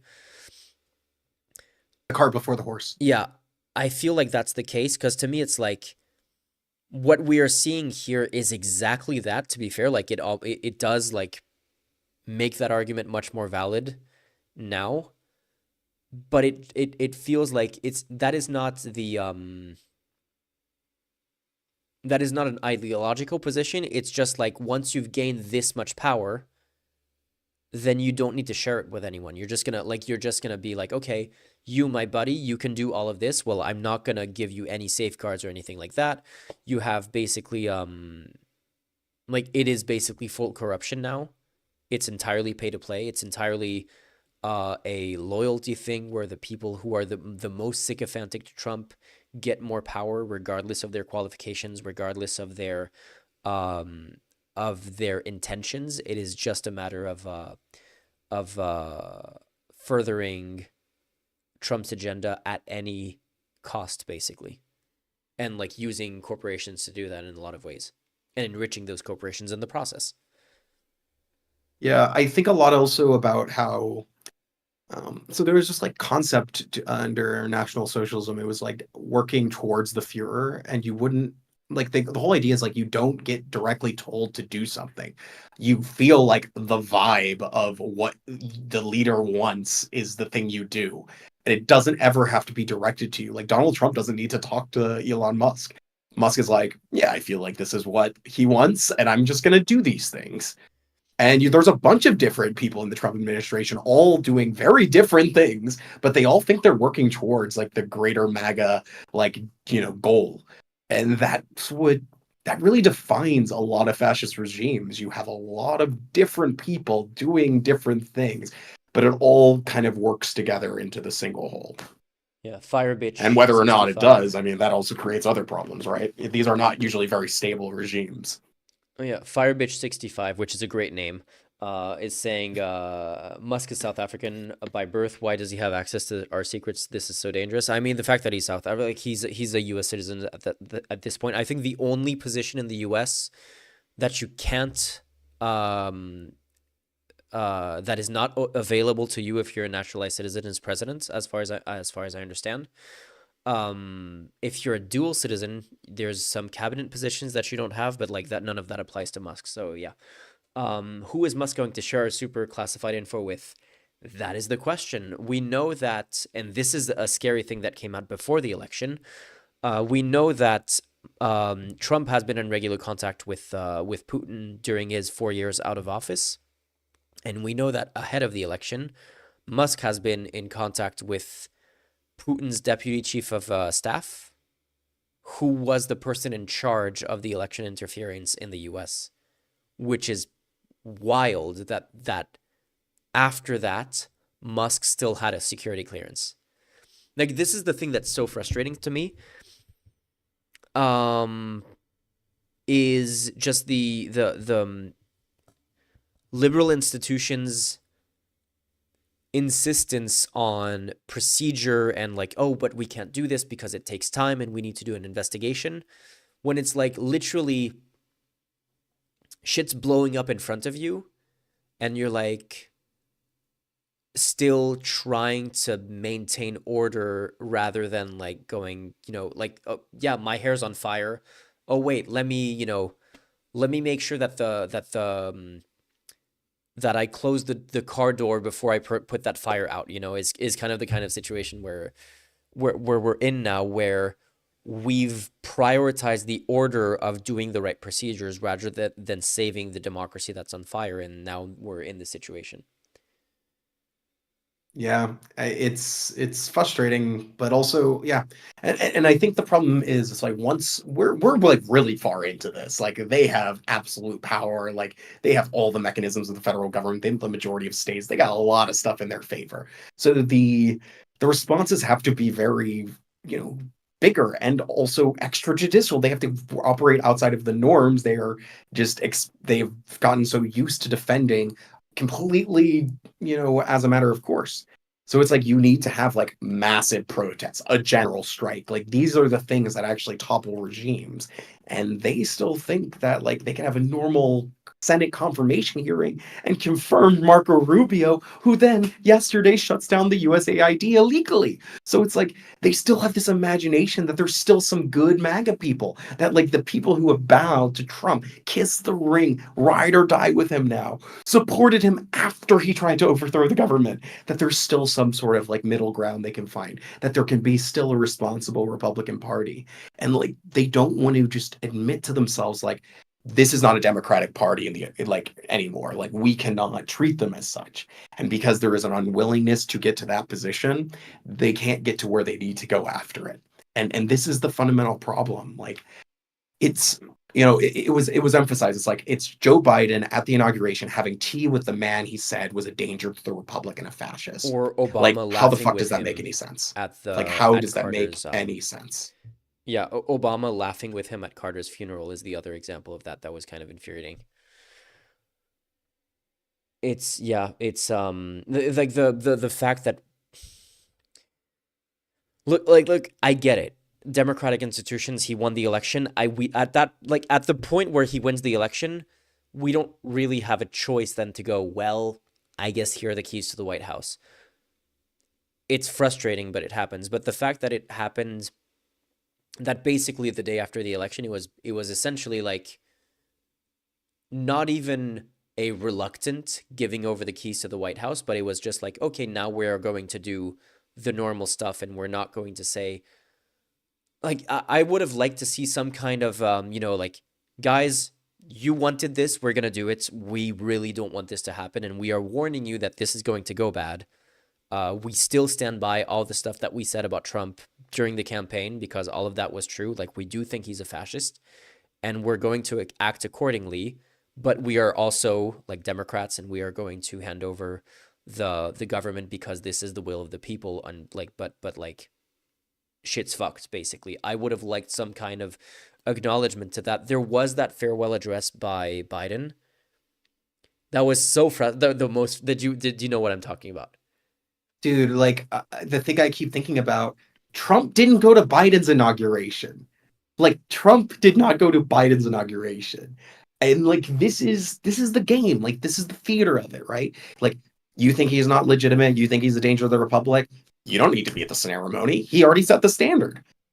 Like walk the walk. Like, go, like, do the full, like, investment into your belief in this. What is frustrating to me was the in the Biden farewell address, his like video from the Oval Office before he left, was when he was like, yeah, warning us about the danger of this broligarchy. Basically, he didn't use that word, but like the social media giants and other American oligarchs that have gained so much power. And it comes as a warning at the end of his administration, but it's kind of like, okay, dude, you were president. Why is this coming up now? Like, I'm not saying he could have just taken all their money and, like, completely prevented them from existing and from having this much power. But you could have talked about it before, at least. Like, just, make this an issue that is part of the national conversation before it's too late. Would have been nice, rather than just, like, literally doing nothing, not talk about it for 4 years, and then go, like, on your way out, go like, oh, by the way, this is really bad. See ya. And also, like, there was considerable legislative energy to do regulation of social media during his presidency. Yeah. So it's like, there were options and there were opportunities. And the fact that, like, again, that is the only thing that he was, like, warning us about, as a man that he has, like, correctly called a fascist for a number of years is taking over. He's like, oh, but the oligarchs. And, like, I agree, the oligarchs are bad, but, like, there's a fascist coming into office. Like, that is the thing that you should be warning us about in your farewell address. So, yeah. Yeah. So bad. All right. Do you think there will be a chance we can avoid World War II Season 2? We didn't talk about the Greenland stuff and the fact that France and Denmark are considering, or, like, starting to discuss the sending troops to Greenland. Like I said, little green men. That's what I'm worried about. I'm worried about Trump getting inspired by Putin's. The thing is, maybe the thing that we should have seen coming all along, and maybe a lot of people are going to be, this is going to be a big fat I told you so, is that we let the US get this much power. And we even encouraged it because the US was, like, seen by liberal democracies as, like, the champion of the good guys, basically. And now we're starting to wonder if there might actually be a war between the US and Europe over maybe Greenland would be the starting point. And then you look at a map of Europe. Let me see. Let me pull this up. US military bases.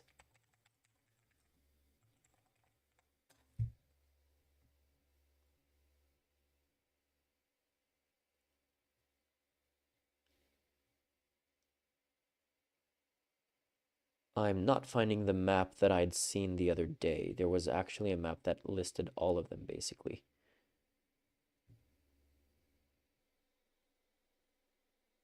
I guess this will be close enough. It's not perfect, but it'll work.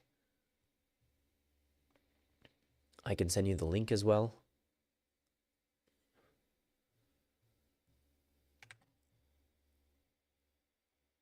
Wait.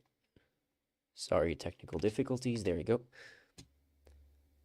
And this. So yeah, basically there's like, I don't know, 15 to 20 of them between southwestern Germany all the way down to Italy, Belgium, France, the UK. I think they got us by the balls if there was another war. Like there's a bunch of them in southern Italy, Sicily, near Gibraltar. Like yeah, they pretty much World War III would be very short.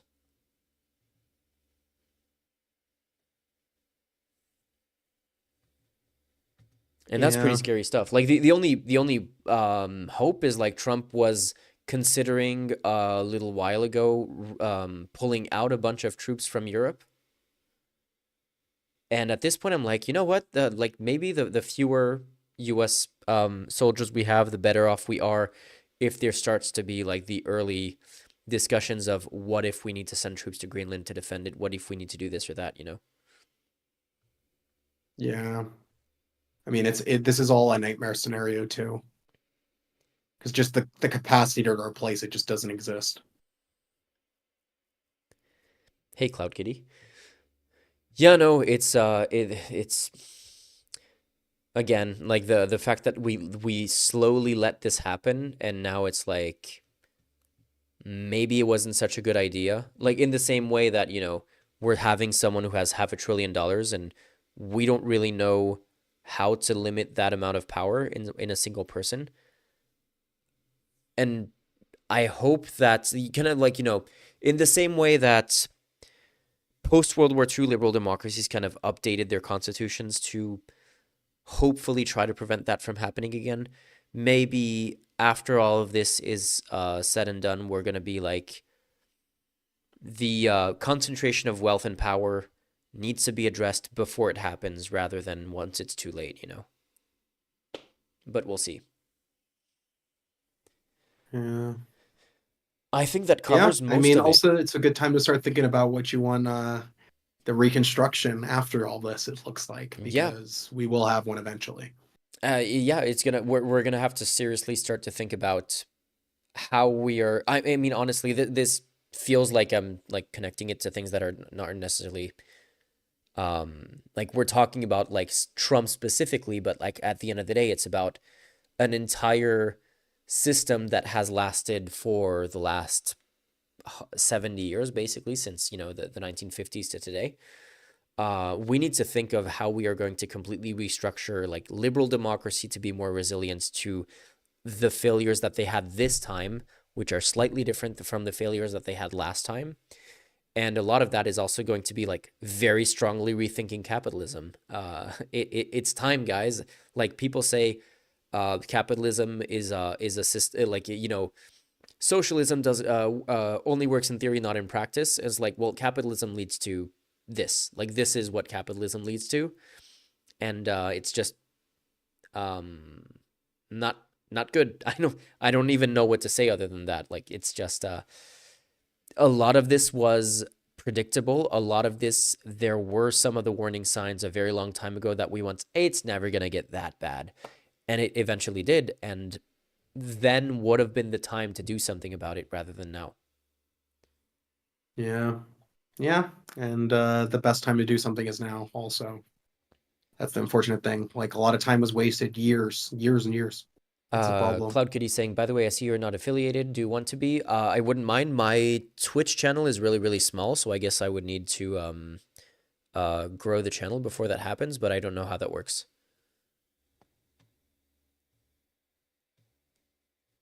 If you have some information about that, if you can send me a DM on any of my social media, I would be all ears, because I actually do not really understand how Twitch works. I just send out a beam to Twitch while I'm streaming, but I have basically not touched my accounts. Anyway, thank you, Bay Honey says, love your videos. I don't know, that might be for you actually, since we're dual streaming.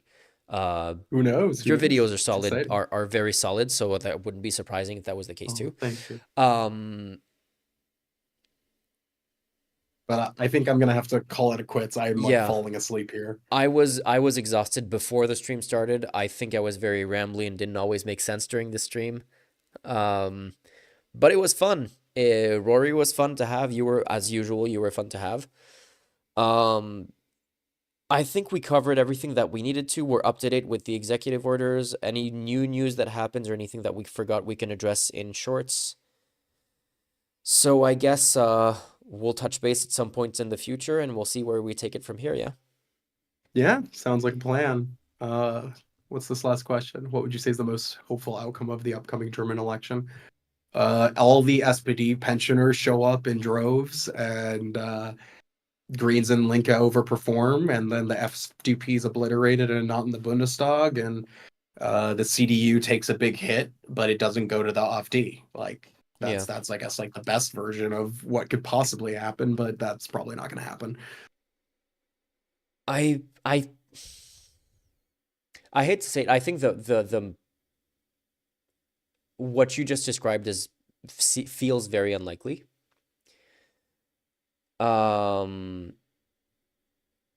Yeah, Cloud Kitty, if okay, I'll keep that and I'll add you on Discord. I think what I see as the most likely option, what I hope is the most, I mean, the most likely option is just CDU and AfD, I think, at this point. Unless Merz is kicked out and the CDU really takes to heart the reaction that we've seen from the country.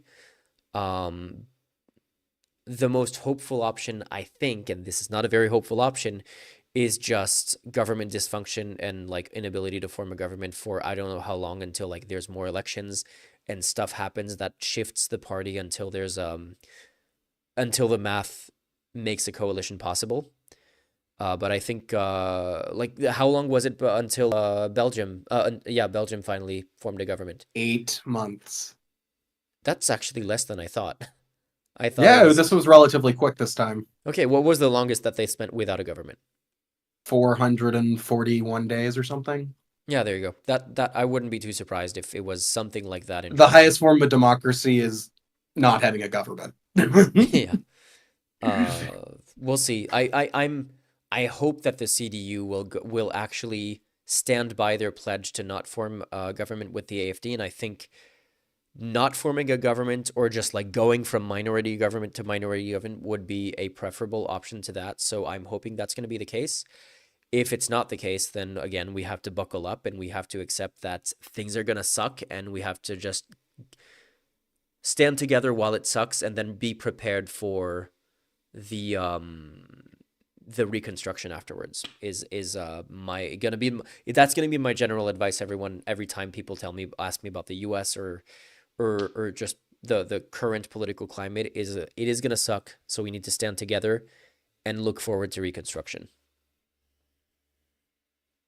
Yeah, agreed. And if you're in Germany, fight for your democracy, get out there, do the protests, like, don't let them take it from you. That's the thing. It can go away very quickly. Yep, let's see. Okay, cool. This was a fun stream. Thank you everyone for joining. And yeah, it's gonna be an interesting year for the channel. It's gonna be an interesting year in politics. A lot of elections happened. Last year was supposed to be like a really big election year. Maybe it's just because I was dealing with a lot of other stuff. I didn't really feel a lot of the it feels like the elections happened and now we're seeing like some of the more consequential stuff that is going to be really important to cover and to see the developments for and to like update people on developments on. So there's going to be a lot of work for, I guess, for both of our channels for sure. Yeah, for sure. And also like with the fact that we're having lots more snap elections and it isn't ending. There's no break. Yep. Okay. Have a good one. And thank you everyone for joining. Have a good night. See ya.